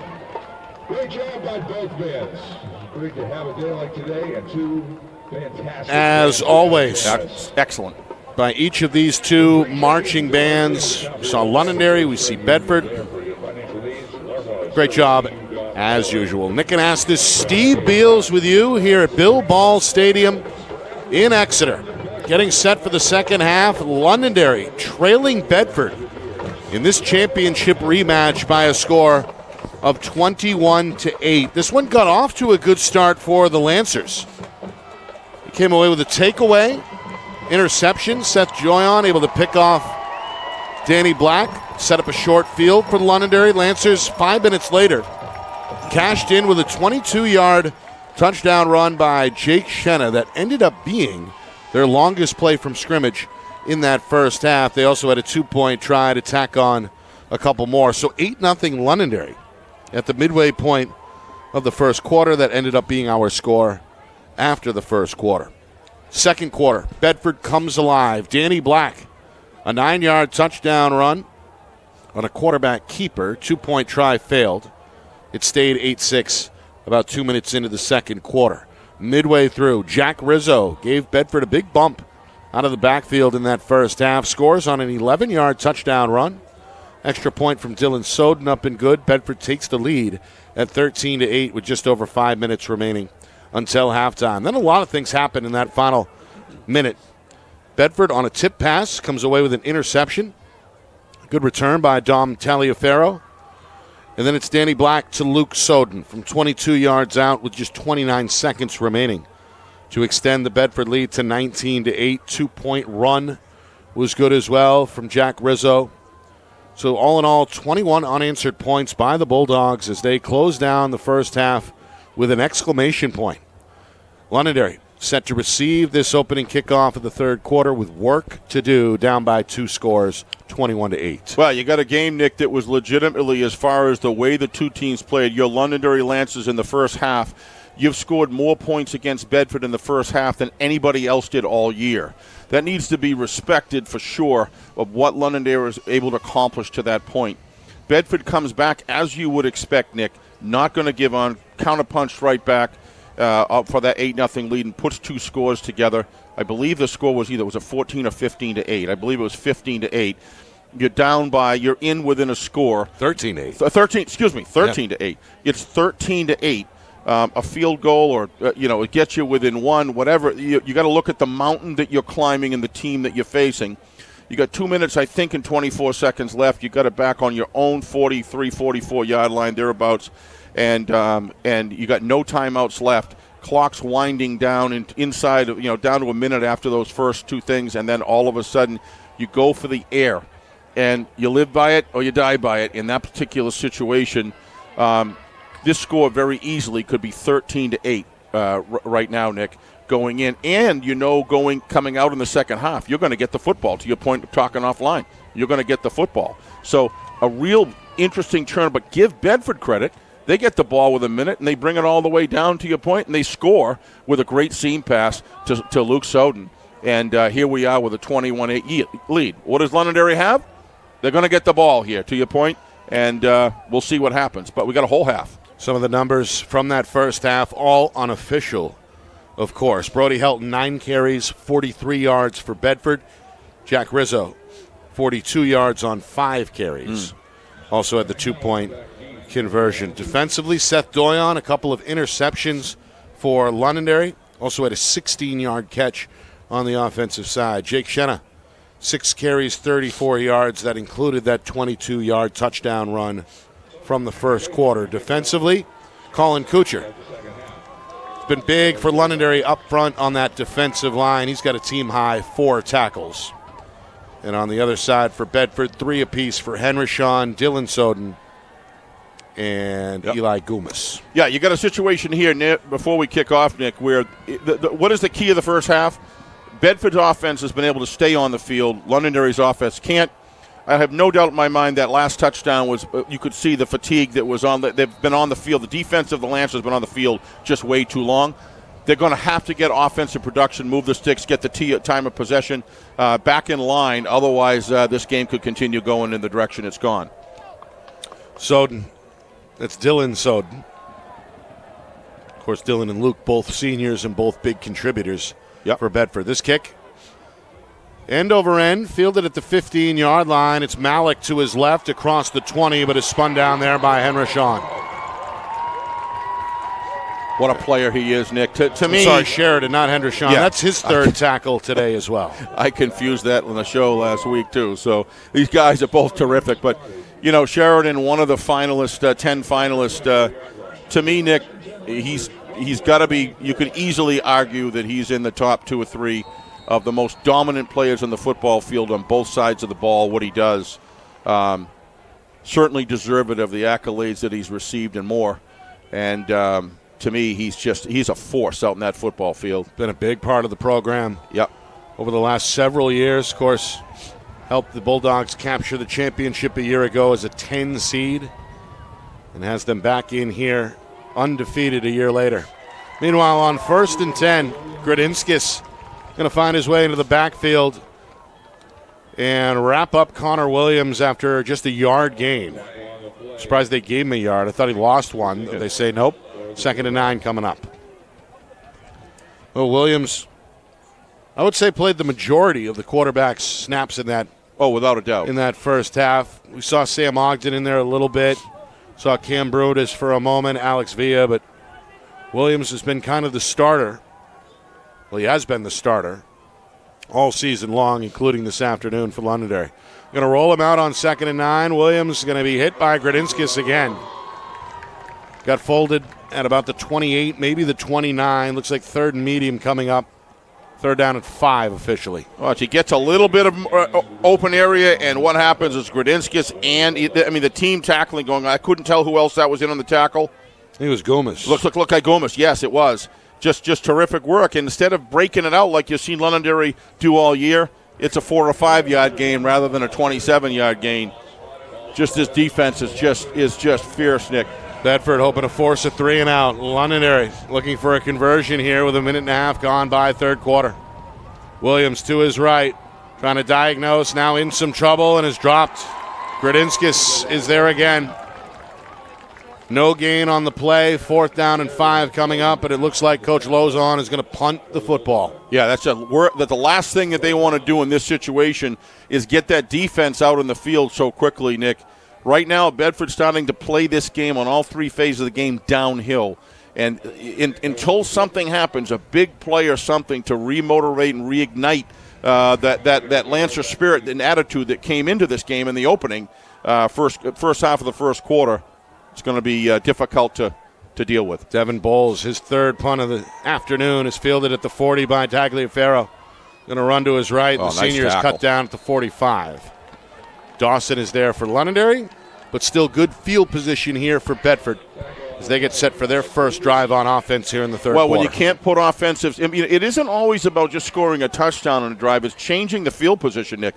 Moving the field, letting the defense of players that aren't playing both ways rest and move the ball down and establish a change in the field. Make Bedford have to work for it. Getting them down inside their own 25, 30-yard line. There's been none of it. It's pretty much they've always received the ball or taken over, Nick, around midfield. And that just plays right into the to Bedford's offensive scheme. So Danny Black breaks the huddle. He's going to keep 2 running backs with him in the gun set here. They're going to blow this dead. I believe a Bulldog may have moved there early. It may have been Bennett Matthews in the slot. I thought, was it Bennett or was it the right guard? May have been 2. Either way, Coach Matthews is not happy with somebody out there on offense. Yep. So, Bedford hit with 4 penalties in that. No, 3 penalties in that first half. 3 for 40. Going to take a 5-yard slap on the wrist here to set up a 1st and 15. But they've been able to come back, Nick, with good runs to get it 2nd and 4, 2nd and 5. See what happens here. Here we go again. Side, plenty of room. Trying to break it out at the 45 up to midfield. Tripped up by Doyon somewhere around the 50. So they get back to the line of scrimmage and then some. Yeah, watch Hendrishon. A 10-yard gain there for the sophomore Helton. Look at Hendrishon here, just staying with his block, tying him up, not allowing any contain of that off tackle run, Nick. Just doing a terrific job. But every time it's 1st and 15, they crack off 10, 12, 13 yards. Now look at it, 2nd and 5 already. It's just like getting a 5-yard gain the first try without the penalty. Helton 10 carries, 53 yards. Another one here for the sophomore. Straight ahead, he's met by Miles and bottled up after a short 2-yard gain. Paul Binder there as well for Londonderry, and now a 3rd down and 3 on the way.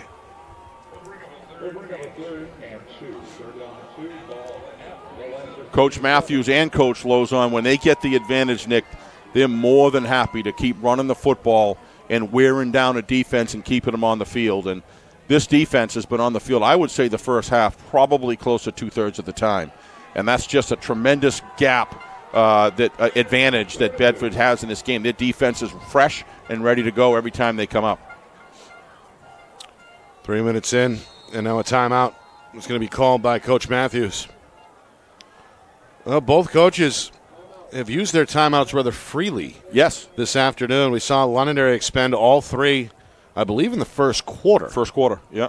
Coach Matthews took 2 in that second quarter and is going to take the first either way here since halftime. Well, I think Coach Lozon clearly knew how important it was to score first here for multiple reasons, and he expended those timeouts very, when you first heard them being called or saw them being called, you said to yourself, wow. And then you realize how important it was for him to get the play in that he wanted, get up the score on top. It's just the offensive, the offense has not been able to move the football. They're so used to being able to run effectively on every single team they've faced this year, Nick. Even when they played Pinkerton both times, even when they lost 24-20, that whole first half of that first game, they were able to do it. But Bedford is proving this defense is iron. A rematch of last year's final. Bedford 9-0 during the regular season. Londonderry right behind them at 8-1. Bulldogs hoping for their 4th championship in the last 10 seasons. Londonderry looking for their 3rd in the last 5. Meanwhile, handoff Helton on 3rd down, and he delivers again. The sophomore deeper into Londonderry territory, tackled inbounds near the 41-yard line. A good gainer of 6 there for Helton and another Bedford first down. But again, go back. They're 1st and 15, Nick, and they rattle off 10.5 yards on the next play. Now it's 1st and 4.5, maybe 5, and they have 3 plays at that point inside the territory. That's what's happening. They've got to get them.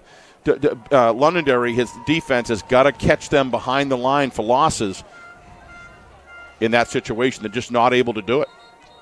Again, this one is blown dead. Referee Steve Hall. Is that an official's timeout? He's going to tell, I think, Ty Miles to head to the sideline. Could be an equipment issue. That's what I'm thinking. The big senior is going to head to the side and have a word, it looks like, with Coach Lozon. Yeah, it looks like he's bending down. Look at something to do with the maybe a sneaker or his cleat. Coach Lozon's not too thrilled with that. I believe he'll have to sit out a play. He's in communication with Steve Hall and now is being told to step back. But Coach pretty animated, pretty fiery over there on that sideline. Meanwhile, Bedford finally ready for this 1st and 10 here. It's one of his, if not one of his best football players just taken off the field. Can understand the concern. Handoff, Rizzo left side, going to plunge down inside the 40. Fighting for everything he can get there. Forward progress is going to spot him at the 38. A gain of 4 to set up 2nd and 6. Now Miles is coming back onto the field for Londonderry. There's a flag on the play down at the line of scrimmage. And a hold against Bedford. It's going to back the Bulldogs up here. That can be so effective, but you've got to stop this first down, Nick. You can't allow, if you're Londonderry, you can't allow them to rattle off 13 yards to get back, in it again here. And it's first down. So this has happened This has happened, what, 5, maybe 6 times in the game? It's the second penalty of the drive against Bedford. Right. But either by loss or by penalty, and then they come back and they come roaring back with a long run. Yep. This is where they have to stop them and change the field position battle. 1st and 20. Taliaferro, his first carry. Not going to get much. Bottled up at the line of scrimmage. The Lancers' Jake Perrin is there for his second tackle. So now you got 2nd and 20. Those are the kind of numbers you've got to have. You've got to force Danny Black to get into passing situation. Yeah, just a 1-yard carry there for Taliaferro, who made his name earlier today on defense. Big interception in the final minute of that second quarter. Yeah, big part of the game. You're down 2 scores now. Coming in the second half, you're down to essentially 2 scores. So the Lancers have got to strike here and be able to sustain a drive to make this thing get into the fourth quarter where they probably thought they were going to be a tight game. Just over 5 minutes gone by, third quarter. Rizzo in motion on 2nd and 19. Black, a throw over the middle. Sheridan, his first grab is made at midfield. It's a great tackle right there. Not going to go for much. Ready and waiting was Ty Parsons, the 6-foot senior, with his first tackle today. I like the call by Zach Matthews, though, getting it to Sheridan. High percentage completion there. Coach Matthews probably does not want to take any chances going way downfield and giving the Lancers gas. That's a nice call there. Just a great play in response by Ty Parsons. So 3rd and 18 as we hit the midway point, third quarter. Londonderry fans on that far sideline rattling the cowbell, trying to fire this defense up. Pitch to Helton. Got room. Will juke at the 45, Seth and then Doyon is there for his 5th tackle along the sideline. Not many cornerbacks or safeties have you seen that happen with it, where they could tackle a guy right in place. Seth Doyon is as good as it gets, breaking down, scissoring the legs, and taking down a bigger and heavier guy. Watch this form tackle. Look at this. Right there. Right into the hips. Lifts, takes him off of his balance, brings him right down. That is a big play, but they're going to go for it, Nick. Gain of 6, sets up 4th and 12. Why not, right? Well, now Black may pooch punt this one away, and he will. Yeah.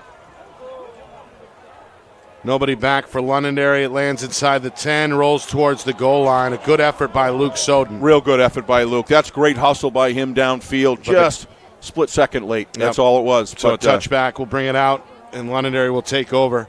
With just over 5 minutes to go in this third quarter, the Lancers still trailing 21-8. Totally love that call, Nick. You don't want anybody back. You don't want to run back. You're in a situation where you can play that game where it's likely that you're going to go for it on 4th down, and then you kick it and play the field position game. When you got a defense like Bedford's had all year and in this game, that's a smart decision in my view. So the Lancer offense looking for a spark. Have not scored since their first possession. Sam Ogden back in the game. Saw him briefly in that first half. And the 5'10 junior is going to put Jake Shenna, the senior, in motion. They fake to Shenna.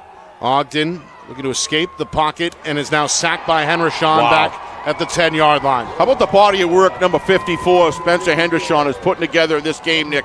There's so much that he's done in this game that isn't called out. That when you review it on film, you're going to see the impact that he's had. And he just plays the outside contain with perfection and then comes in and cashes in on the tackle. Watch the work that this man does. He's just so powerful, so strong, and he plays so smart. Look at that roll outside.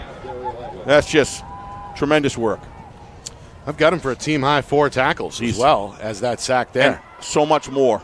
Here's a toss right side, and Shenna runs out of real estate. Yeah, this is just there's no passing lanes open, Nick, and the running game is getting hit either at or behind the line, and it's a loss of 4. Yeah. So 3rd down and 15. Yeah. When you look at the call by Coach Matthews, Nick, to kick that ball, pretend you go and kick it, nobody's in the back to rerun, get the field position, and have a defense like this that just shuts everything down. It's very difficult to beat. On 3rd and 15, Ogden looking. Finally gets rid of it. Shenna the catch, and a big hit is made at the line of scrimmage. Dylan Soden playing with emotion today in his final high school game. The senior lets out a roar. Another impressive stand there by the Bedford defense. The film work, Nick, that goes into playing defense that the coaching staff's able to put together here. This is just how it's done. It's everybody's where they're supposed to be. These aren't just great athletes. They're athletes that know where they're supposed to be and how they're supposed to play the game, the lanes they're supposed to take, the timing, everything. So Devin Bowles standing at his own 3-yard line. He's been busy this afternoon. It's his 4th punt of the day. The junior left footer gets off a good one down the middle. It's handled by Taliaferro. A stiff arm, breaks a tackle inside the 40, down the far sideline, inside the 30, down to the 20, cuts it at the 10, at the 5, is tackled from behind. A touchdown saving tackle there by Londonderry's Owen Rondo, but Taliaferro checking in a big way here on special teams for Bedford. You said it. This guy finds a way to help his football team at key times, Nick. Whether it's the 1st, 2nd, 3rd, or 4th quarter, it doesn't matter. He just always seems to have a flair of being able to come up with big plays, and he runs strong. Look at that run. Watch the cut inside right here. Bang. He just cuts right inside and gets another 12 yards right there. Terrific job. Had an interception defensively today, back in the 2nd quarter. Had a touchdown grab on offense a weekend ago at Portsmouth. And a big play to set up a 1st and goal here after that punt return. Helton up the middle, looking for the end zone, is going to be tackled shy as Ty Miles denies him a trip to the end zone at the 1-yard line. Still a 2nd and goal coming up. Can always tell when a defense, Nick, is trying to gain a footing, and when you can see when fatigue begins to set in, the arms always invariably wind up on the hips, and you can see that here, that they have been on the field for such a long period of time today, and it's also what you're trying to push against. It's Bedford's heavy, strong, and fierce, and this outstanding defense of Londonderry is getting a workout today. 2nd and goal at the 1-yard line. Bedford threatening to make this a 3-score game. They keep it with Black. He goes left side. Doyon is there to spin him down for a loss. Yeah, Doyon. He's been a bright spot for the Lancers today, Nick. He's been terrific. That's going to lose 5 on the run by Black. And now it looked like a moment ago a short touchdown was on the way. Yep. Well, now a little more dicey, so to speak, with the football agree. at the 7-yard line, 3rd and goal. And every yard for a field goal kicker, and Bedford has a good one, gives the percentages that go down a little bit. If they can somehow get out of this with either nothing or 3, it still gives them a chance with 1:23. Got a quarter left, but the clock is beginning to become a factor, and there's a little sense of urgency that comes into every offensive possession from here on in. Londonderry with their back to the wall, looking for a stop as we approach the final minute, 3rd quarter. Handoff Helton on a stretch run to the end zone, reaches across the goal. The ball comes out. They're going to say he was down first. Met by Devin Bowles at the 1-yard line. Helton tried to extend the arm and the ball over the goal line. The officials say no. He stopped at the 1-inch yard line. This is really close. If we can slow this down, totally good call. I mean, these great officials right there. The ball slammed on the ground. It did not come loose before it hit the ground, in control. If we get that back view there, we'll really see it. That was Brutus on the tackle. Yep. Here you're going to see it right here. Coming right around. Great job, guys. Meanwhile, Bedford going to go for it. 4th and goal from the 1-inch line. The setback is Helton. Matthews in motion. They give to Helton. He's hitting the backfield. Second effort. Did he get in? No. The officials say no. Londonderry with a huge goal line stand. Helton denied. They come up with the stop just outside the goal line. Big win there on defense for Londonderry. Well, Londonderry now is going to say that there's something. It changes they have something that they can work off of here, Nick. But the question still remains, can they move the football on this Bedford offense? But that defense right there put them in a position that they have a chance if they can come down the field and score here. But this clock is going to start running really, really fast. Wow, what a great job. Looked like Ty Miles was right in the center of that. But it wasn't just him alone. That was just a terrific defensive stand at the time they needed it the most. So now Londonderry trying to dig their way out of their own backyard from the end zone. On a rollout, it's Ogden looking for breathing room on the far side. Takes a hit and spins his way up to about the 5-yard line. He's got a little room at least. Yeah. Yep. Boy, how big is that stand? They're going to spot him at the 7. Pretty good run. And that'll bring us to the end of the third quarter. We stay at 21-8. 12 minutes remaining in regulation. Is it the year of the Bulldog again? Will Bedford go back-to-back, or does Londonderry come back for some revenge in the fourth quarter? We begin to find out next. You are watching the 2023 NHIAA Football Division I State Championship game right here on Friday Night Lights, New Hampshire, broadcasting in conjunction with the NFHS Network.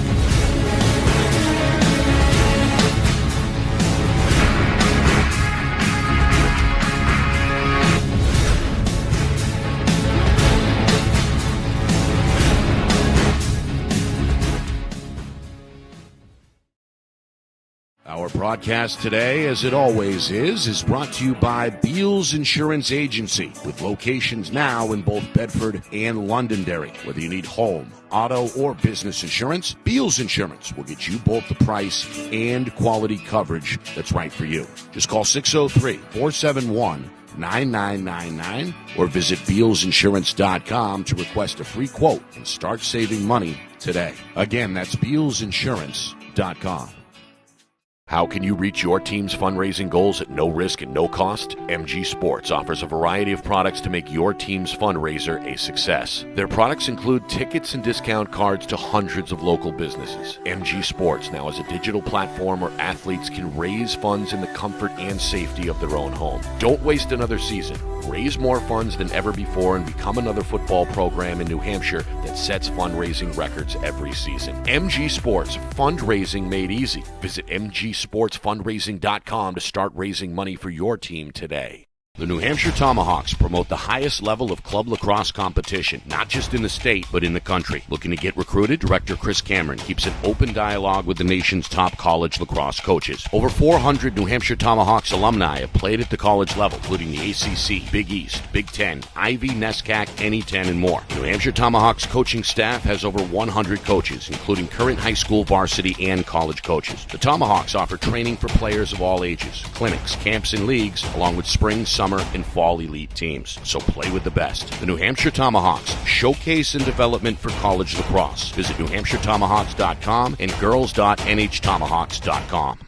Hey, I'm Chad, the owner of New Hampshire iPhone Repair.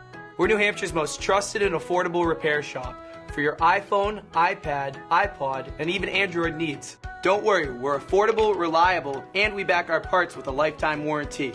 And you know what the best part is? No, what? We can repair your phone while you wait. I know, that's why I'm here. Oh, I know, Mrs. Green. Here's your iPad, good as new. Bring your phone into New Hampshire iPhone Repair today.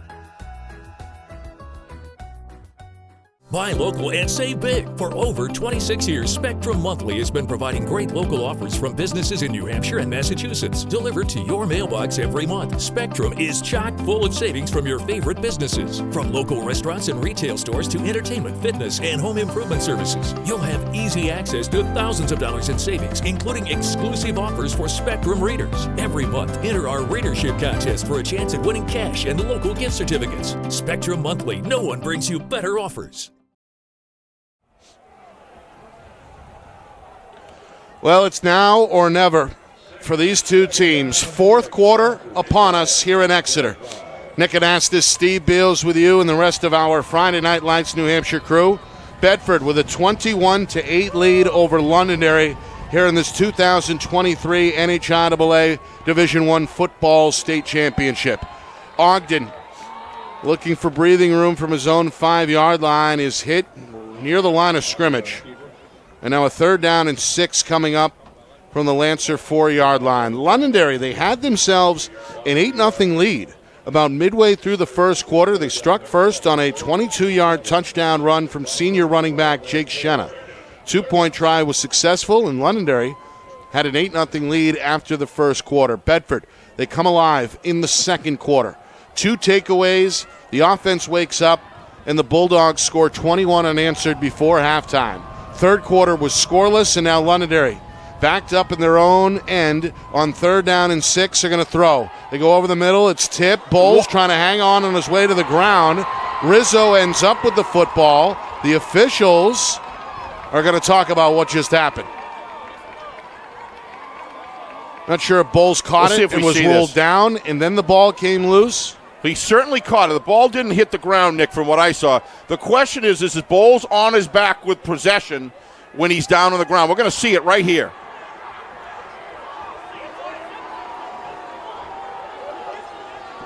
No, it looks like it bounced. I think Bedford's going to get it. Nick. Well, Londonderry, for now, is going to hang on with a first down. There you go, right there. The officials say Bowles caught it and was down. Coach Matthews is not happy, as you can imagine. Here, you're going to see it right here. Slow it down. Okay, let's see if he controls the football. I don't know. Coach Matthews giving it to the line judge, Bob Barbarese. I do see where he's coming from. It didn't look like when he hit the ground it was in control.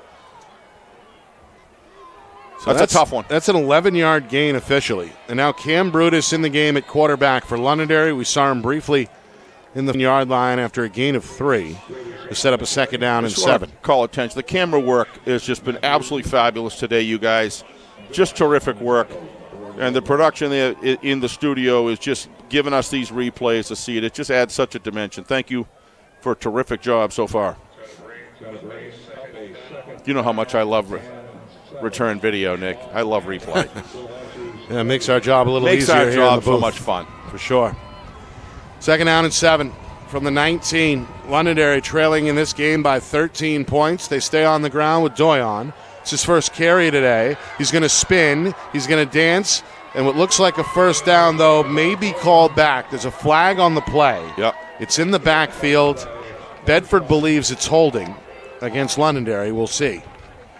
Yeah, I mean, very rarely back there, Nick, when you've got a run where a runner's got to weave around people, usually means it was a clutch or a grab or something. We'll see what they say here.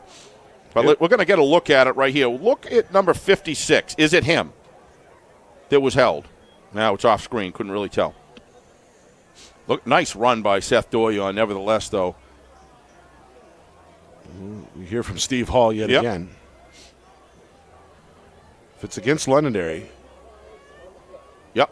There's the hold. Also a face mask against Bedford. So we have offsetting penalties. Replay the down. Well, I saw, Nick, it looked like the hand was up around the helmet as Seth Doyon was going out of bounds, but too far away for me to see if there was any clutching. But apparently they saw that on the sideline. So that's a big benefit there to Londonderry, really, Nick, to get a second crack, not go back deep in their territory, given the fact that there was an initial hold. It'll stay at 2nd and 6 from the 20. 2 minutes gone by, 4th quarter. Clock starting to become a factor. Inside of 10 minutes left in regulation. Up the middle, it's Brutus. That's close to a first down. Sheridan drags him down at about the 25-yard line. Depends on where they spot it. I think he may be an inch short. No, they're going to say yes. They're going to give him the 26, and that is enough to move the chains. And this clock is rolling downward, Nick. Yeah, it's been a quick-moving second half. Yes. This game is really still a workable game, Nick, given the fact that defensive work down on the half-yard line, a quarter-yard line of the Lancers to stop Brody Helton from ramming in the end zone. Yeah, the Bulldogs had a 2nd and goal at the 1 and came away empty on that last drive. Meanwhile, Brutus trying to float one out for Navarro, too strong on the throw. He had Navarro wide open there, Nick, with a lot of space in between the defender. 2nd down and 10. Well, Londonderry, after an 8-1 regular season, the one loss at Pinkerton week 4. They got revenge last week in the semis over the Astros with a 42-7 lead. He had a 5-yard space there. Hoping for their 3rd championship in Division I in the last 5 seasons, but they're going to have to do it from behind. With just over now 9 minutes remaining, trailing here 21-8. Bedford looking for back-to-back D1 titles under Coach Zach Matthews. They have the middle open here if he runs up the middle and they get good blocks. They fake to Shenna, and what was they close it an so opening fast. snapshot there. Sheridan tackles Brutus after only a 2-yard gain. I'm going to say, Nick, I haven't seen a defensive player that I can say is more dominant than Kevin Sheridan. You think of Brooks Connors. I'm talking about as far as a statewide, an end or a linebacker. This commonality between how they work. It's going to be very disciplined. But he is a dominant force on the football field when I watch him play after play, day in, day out. Unofficially today for Sheridan, 4 tackles and a sack. Ogden is back in. The throw is complete over the middle for a first down. A good catch there by Mason Paquette. Found a little soft spot and took advantage. Yep, and Cam Brutus had a little pocket to throw out of there and had vision up the middle. That's a big first down. Again, we talked all game. If there's been a problem, it's been moving sticks offensively. And they've got, 3, I believe, first down so far, Nick, correct? Maybe 4. Was it 3 or 4? On this drive? Yeah, at least 3. Well, it started back at their own 1-yard line. Yeah, so probably 4. A good 10-yard grab there for Paquette. Meanwhile, on 1st and 10, Ogden going to keep it himself, and Matthews going to grab him by the arm and escort him out of bounds in Bedford territory at the Bulldog 47-yard line. Well, the offensive line doing a little bit of better job there on the defensive line. They're starting to hold their blocks better. Nice stiff arm there to grab an extra 2 or 3 yards, but Bennett Matthews did a good job of hanging on to that arm, not letting go, because he had a lot of room there to run if Bennett wasn't able to hold on. So Matthews, his second tackle out of the secondary for Bedford. Sticks are moving here. Just over 4 minutes gone by. From the Bulldog 48, Paquette in motion. Brutus fakes to him, keeps it himself, finds a hole, and spins his way inside the 45 down to the 43 before Taliaferro meets him with the tackle. Inside of 8 minutes, Nick, and counting. And if they're going to work the ball down this fashion, there's probably going to be in the range of the 3 to 4 minute range if they continue to work at this pace down the field. A lot can happen, obviously, to change that. But nevertheless, they're going to have to score here to get in this bid here, Nick. That down 2 scores now. Ogden a couple of carries on this drive for 20 yards after that gain of 7. He's going to put Navarro in motion to the left. Fakes a toss left, and it's tackled by Goomis at the line of scrimmage. Big play by Goomis right there. Play didn't develop fast enough. Looked like it was just took too long. Cam Brutus was doing a good job there running the ball through the middle, Nick. Seems to be taking off pretty good chunks of yardage, but looked to me there like just nowhere to go for Ogden. Yeah, Goomis, Sam just having a Goomis with 5 tackles as well. So that D-line for Bedford, they're getting their numbers. They are. Between Sheridan, Henrishon, Ben, and Goomis. 3rd down and 5. Shenna, the setback in the pistol. They fake to him. Ogden looking to throw. He's got some time. Goomis closes the gap. The throw is out of bounds and incomplete. Just nobody open downfield, and now Coach Lozon going to go for it here on 4th down and 5 as we hit the midway point, 4th quarter. Has to go for it here, Nick. You're going to put the ball back in Bedford's hands. I mean, right now at this point in the game, Nick, you've got to believe in that. I mean, the offense has got to come through here. And Bedford having an opportunity to just, if they can close this play out here, Nick, and gain possession of the football with the running offense that they have, it's going to make it really difficult. Bulldog fans on their feet. Everybody knows how important this play is. The stands are shaking here in Exeter. 4th down and 5. Cam Brutus puts Navarro in motion, takes the snap. Brutus looking for a run left side, and he's buried from behind by Jack Rizzo. No room up front. The Bulldog defense. They've been close to perfect all season long, and for 3 quarters today, They've been just that. Another big stop as the Bulldogs take over. Just over 6 minutes remaining. Bedford's lead of 21-8 still intact on the scoreboard. If there's one thing that I've looked at, Nick, right across the board, from the internal components of the lines of scrimmage of Bedford, offense and defense, all the linebacker core, safeties, running backs, receivers, the speed in which they play the ball against a team like Londonderry today. We know how Londonderry has played all year long, but to see the Bulldogs' speed in full view here to the ball, on defense and with the ball on offense has just been something to see. Bedford a 9-0 regular season, one of 3 teams in Division I to finish unbeaten. Portsmouth and Pinkerton, well, they got the top 2 seeds via tiebreaker, but Bedford probably the most dangerous number 3 seed we've seen in a while. Yeah, they don't look. Somehow They it doesn't. don't. Sometimes the power poll seems a little more accurate than the seeding. Yep. But that was all set in the beginning. It's no fault of any, just the way it worked out. Right. With strength of schedule, and there's nothing you can do about is that. the tiebreaker. Bedford okay with going on the road last weekend and beating Portsmouth 28-0, and here on a neutral site on Championship Saturday, looking to do it for a second straight year over Londonderry. They're now 5.5 minutes away from accomplishing that goal. A 21-8 lead. They, on 2nd and 2, go to Helton. Going to change direction, pick up a first down, and be tackled at the 42-yard line. Stop made by Navarro, but again, Bedford going to move the sticks here. And keep that clock ticking. Yeah, Coach Matthews more than willing to sit on the running game here and burn clock. And every second that ticks off here, when you're 1 score down, Nick, it's a little bit different. But when you're 2, the whole dynamic changes, and and the clock runs against you on a much steeper curve. It really does. When you're within a score, you're always within something happening at any time. But we're inside of 5 minutes now. Coach Lozon does have all 3 timeouts remaining. Yes.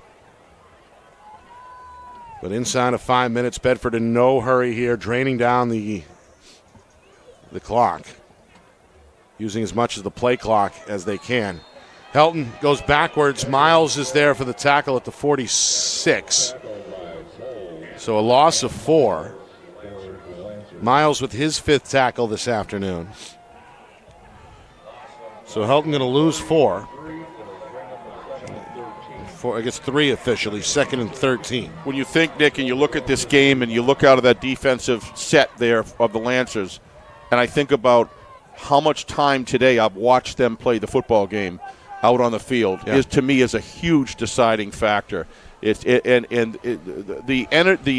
stamina in which these guys are still trying to take on Bedford that they have shown has been incredible. I mean, well, Londonderry just about 60 or so offensive yards since halftime on 3 different drives. It's just to me, this defense has just been on the field the whole game. You had 2 3 and outs in the third quarter. Yep. That last drive for Londonderry started at their own 1 yard line. And don't even talk about the first half other than the first offensive set. Right. Right? If you're just joining us, Londonderry did strike first. As Steve mentioned, looked good on their first possession, took advantage of a turnover in a short field. Yep. Cashed in from 22 yards out, got the 2-point try after the Jake Shenna touchdown. 8-0 was the Londonderry lead after 1. Bedford came alive in the second quarter, 21 unanswered points. Danny Black threw a touchdown, ran for 1 as well, able to bounce back from that 2-interception first quarter with an impressive second quarter. Bulldog defense looked good as well with 2 takeaways in that quarter as well. 21-8 our score at halftime. Both teams exchange blows in that third quarter, but the score stays the same. And here in the fourth quarter so far as well, with just over 4 minutes to go in the game, Bedford a 2-score lead and the football here, facing a 2nd down and 13. Yeah, no question about it. So Black out of the timeout with Helton to his right. Going to put a man in motion, hand to Helton, and look out.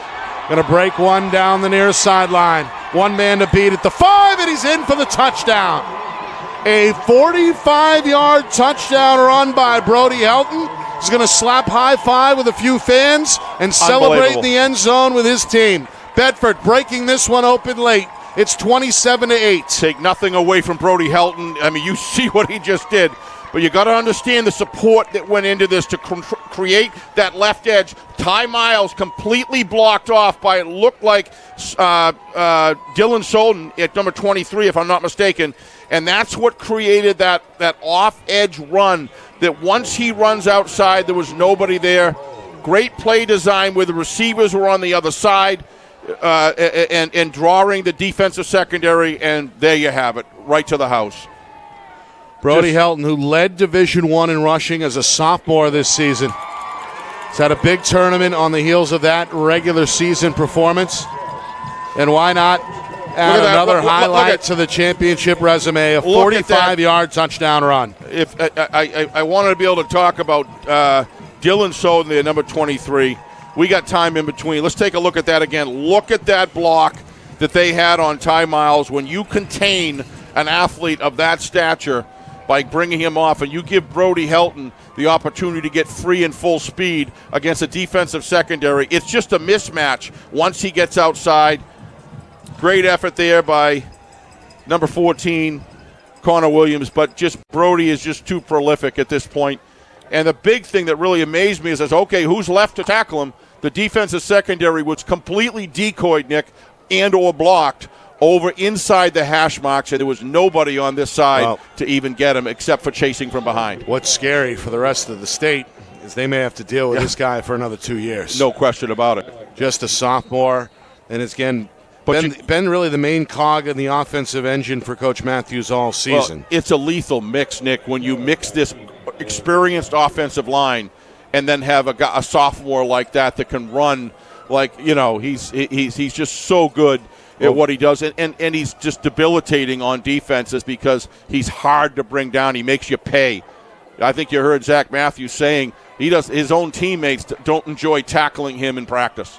Meanwhile, Matt Carroll, wrapped up by Alex Corriveau after a pretty good run back, brings the ball out to the 30-yard line just to close the book on Helton, at least for the moment.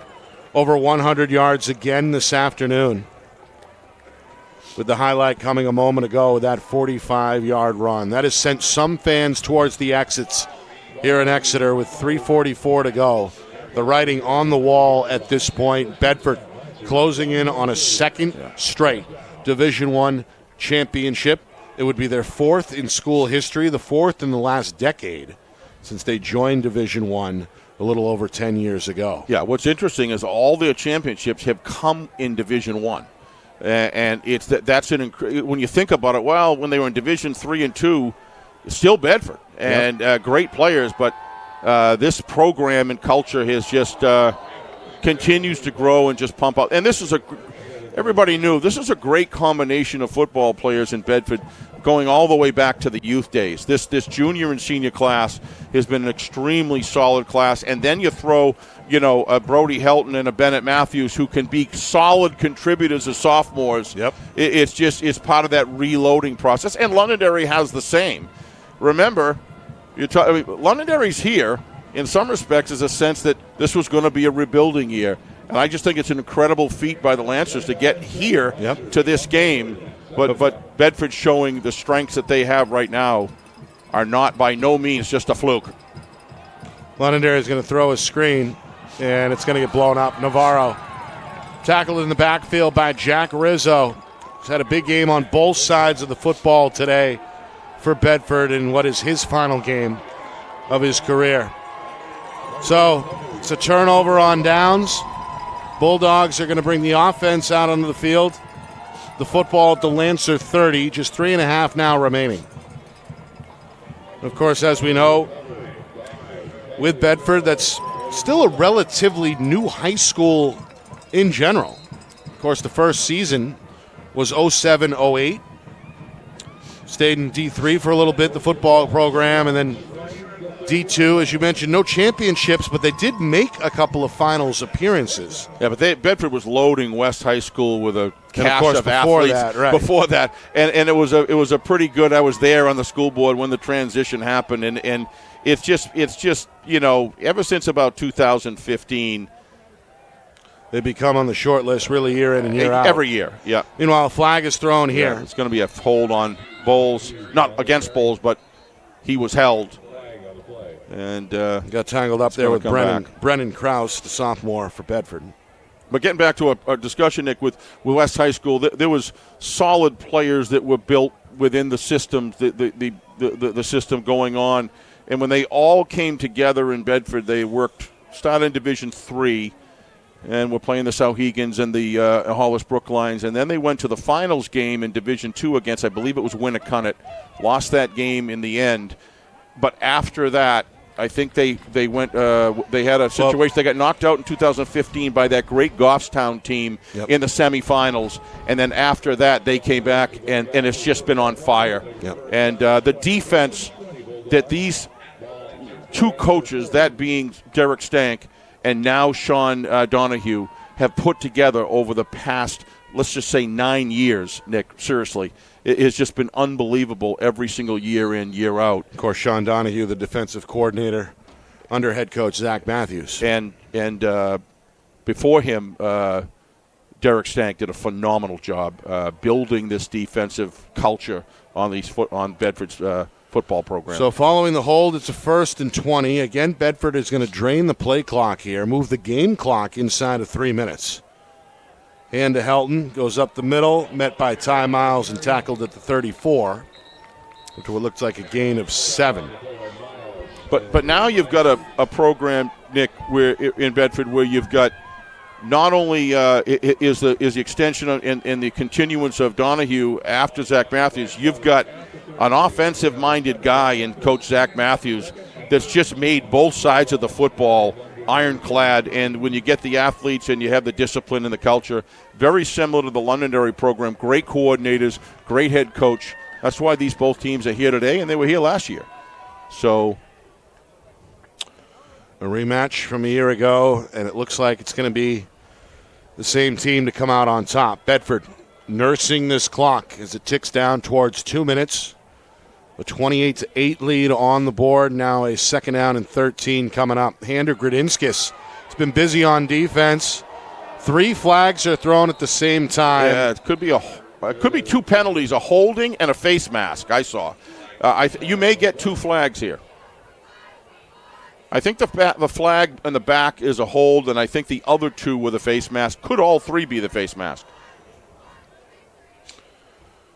Well, this is the point in the game as we get the call here. There is the face mask against Londonderry. Yep. And I think that's the only penalty. So it looks like all 3 on the flags. Play. Yep. But this is the point where the officials really need to keep an eye on the emotions of the players here. Yep. Final 2 minutes, the result is pretty much in stone. These teams, as we know, have a long history against one another. You don't want anything to boil over and get out of control. Well, down there oftentimes that happens because of the previous 3.5 quarters. That wasn't the case with the officials. In this day, I think they've controlled this game magnificently. Yep. And I think what that does is when you call a solid, fair game, you don't go into it with that feeling of helplessness. You get a kind of a feeling, hey, one team earned it and one team falling a little short. I think these 2 class programs will hold it together. Great bunch of guys here on both teams. Great staffs. No need for any of that. This is just a hard-fought game, and I have all the respect in the world, as we have, Nick, watching both of these teams all year long. So a 15-yard penalty is going to set up Bedford 1st and 10 at the 11-yard line.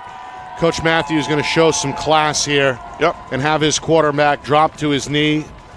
Londonderry does have 3 timeouts remaining, but Coach Lozon electing not to use them here as we move inside the final 95 seconds of the football game. Battles won, nothing but respect ultimately between these 2 teams. That's the way they're coached, and that's what we've seen. I call back to the Salem game when there's a gentleman hurt in the field, and Bedford, instead of running around the sidelines, are all on their knees. It's just that's what these 2 teams are about. They've given us a heck of a year. So much excitement to watch. Well, congratulations to the Bedford Bulldogs. Oh, defensive quarter just about killed me. With the Sean Donahue with an emphatic clap Sean on the forgot back. that I'm an old man now, so no, just kidding. So these guys, the work they put in, the effort. You know, we came out of that Pinkerton game and became aware that that Lancers were all going to a film night that night just to get the work that these 2 programs put into this. We ought to be thankful that these coaching staffs give so much in school systems, give so much to these players. And these players give so much back. Yep. And again, another great season for Coach Lozon. Tremendous season. And his Lancers, an 8-1 regular season. The one loss to Pinkerton in week number 4. They got a big out-of-state win early in the year against Chelmsford and got their revenge a week ago in the semifinals by blowing out Pinkerton 42-7. But it was not meant to be this afternoon. The year of the Bulldog continues. Back-to-back champions for the Bedford team after a 9-0 regular season, a perfect 3-0 postseason with wins over Salem, Portsmouth, and now Londonderry. They're going to do it by a final score of 28-8. Coach Matthews gets the Gatorade shower.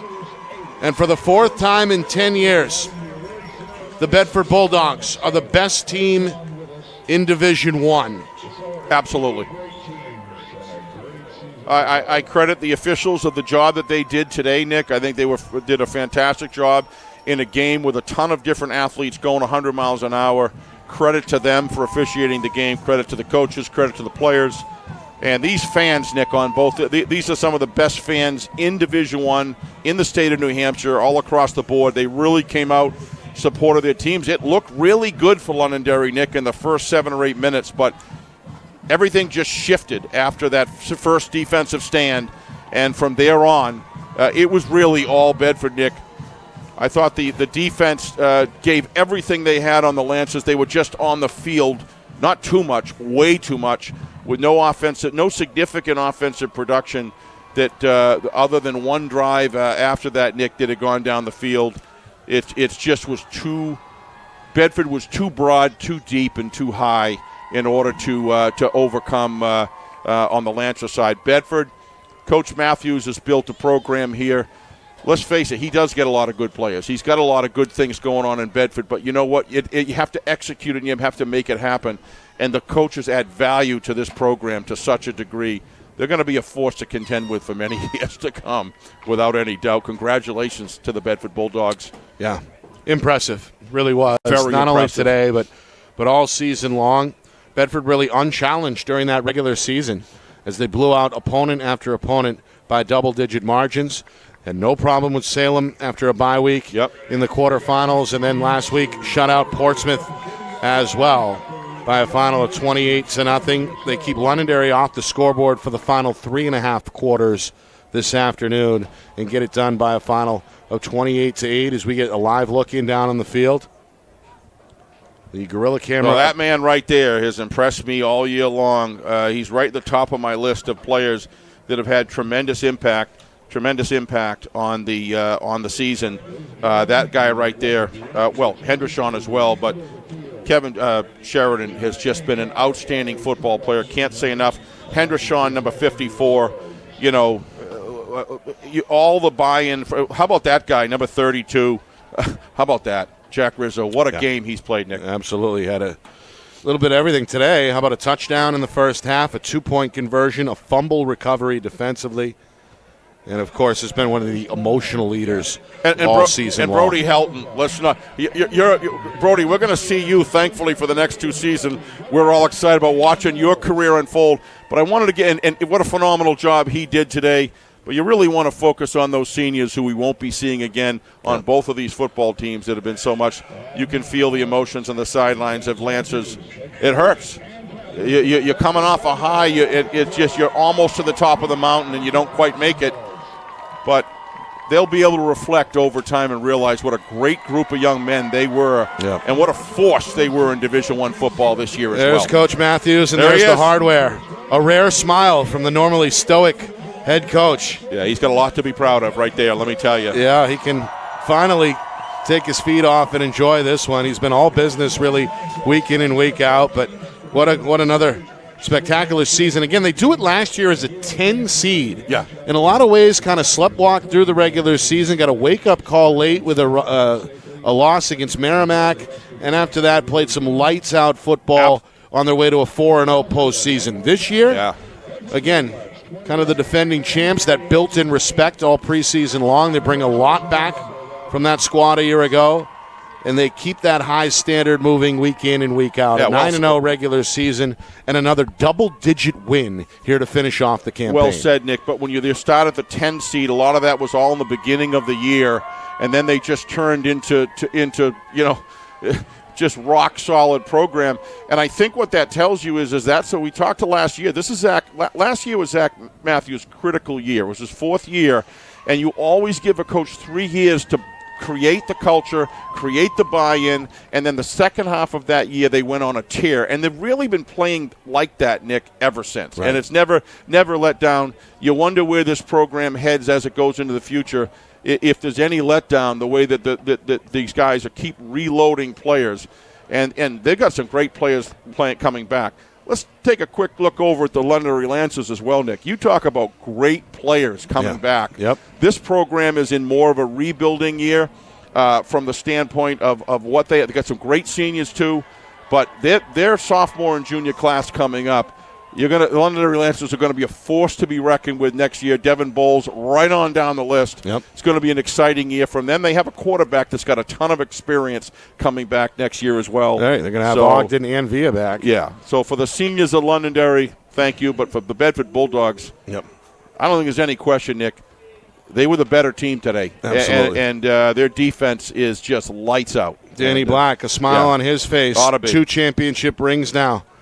As the 2-year starter got it done today. Got off to a rocky start. Threw 2 interceptions in that first quarter, but rebounded well. You're on it, Nick, today. You scored a touchdown run and threw one through the ground, through the air rather as well. So congratulations to Danny Black and company. Some of the final unofficial numbers, of course, you mentioned Rizzo and what he was able to do. Of course, Helton, he did what he does. 21 carries, 140 yards, including that 45-yard touchdown in the fourth quarter to help seal the deal. Ty Miles in his final game for Londonderry goes out with a team-high 6 tackles defensively. Had plenty of help from Colin Kuchar, who had 5, especially in that first half. And then up front for Bedford, both Sheridan and Henrishon, along with Goomis, 4 tackles apiece, again, unofficially, along that D-line. You were talking about Ty Miles, Nick. One of the things that you look for is how have these 2 great leaders and head coaches manage the best players that they're facing against, that they're looking at the field. I would say it's fair to say that Zach Matthews emptied a ton of resources, our pleasure, a ton of resources on Ty Miles, and it worked. Yeah. Because what it forced it to do is everybody else had to play at the same level that Ty does. When you do that and you win that battle, you put your team with a defensive game plan and offensive game plan as well. They did a great job of managing him, blocking him on offense. To me, that was another key inside key in this game they were able to do. Brody Helton, give the Lancers credit. They held him pretty well, but by the midway through the third quarter, Nick, he just started. You're going to break down. They were on the field defending him too long, and at some point with that great offensive line work, that he's going to break it, and that's what happened. Well, a lot of people to thank today. Yes. For sure. Let's start with Bill Ball, shall we? The athletic director here at Exeter High School. And Rusty. Making things easy for us. Rusty is point man on the ground. Absolutely. As usual, we appreciate working with them, making it very easy for us to come in and get what we need to take care of done very efficiently. So we appreciate both Coach Ball and Rusty and our friends at the NFHS Network. Don Boyle and his staff, always great to work with. Great to collaborate with, and we appreciate the opportunity to work more championship events in conjunction with the NFHS Network moving forward. Want to thank, of course, our friends at the NHIAA as well, Jeff Collins, Dave Rosenick, everyone on down. Appreciate the constant collaboration with the NHIAA to make these championship events a reality. And, of course, can't forget Sherm Chester, who always makes it a comfortable atmosphere up here in the press box. Sherm's just a terrific person. Never mind a top announcer right across the board. This guy has phenomenal voice. But Sherm as a person makes it so much fun to come up in this box, and he's just a terrific person. Thank you, and Sherm. Of course, want to thank the media members that we work with all season long as well. Our friends over at BCTV, led by, of course, station manager Bill Jennings. The legend. The legend. Regardless of what he says. We, of course, are always in his debt. We appreciate Bill. And, of course, our regular guests on FNL Gridiron, etc., Roger Brown, the founder of the New Hampshire Football Report, senior staff writer with the New Hampshire Union Leader, always giving us great insight throughout the campaign. Tom King, same thing, down with ETV and the Nashua Telegraph. Speaking of ETV, got to thank, of course, Pete, our friends there, Pete Johnson, Jason, all the whole crew down John there Collins in Nashua, so we appreciate them as well. Joe Marshallina. Of course, Joe Marshallina, just about to get to him, the founder of NH-highschoolsports.com. That website is as good as it gets. Jay Pinsino. And, of course, Jay Pinsino and the rest of the Seacoast Media Group as well. Brandon and everybody over there. Appreciate them. And Pete and Ian and Dave Haley from the New Hampshire Sports Page. Of course. Things get tight, got to share space and everything like that. Those guys have been great to work with. Always enjoy talking shop with Pete before and after the games as well. Speaking of Pete, there he is on camera. He is, doing his thing. Holding it down in the middle of the Bedford huddle. So we appreciate the guys over at the New Hampshire Sports Page. 48 hours, we'll be on. Yep, we will release this broadcast for free on our YouTube channel, FNLNH Media on YouTube. Again, that's FNLNH Media on YouTube. Speaking of Friday Night Lights New Hampshire, got to thank our sponsors all season long as well. Beals Insurance, the cornerstone, holding down the fort, of course, with plenty of support coming from New Hampshire iPhone Repair, the New Hampshire Tomahawks, MG Sports Fundraising, and, of course, Spectrum Monthly. We appreciate the ongoing support there as well. For our crew here at Friday Night Lights New Hampshire, that includes the three-headed monster behind the lens. That's, of course, Kristen and Matt Beals and John Barron.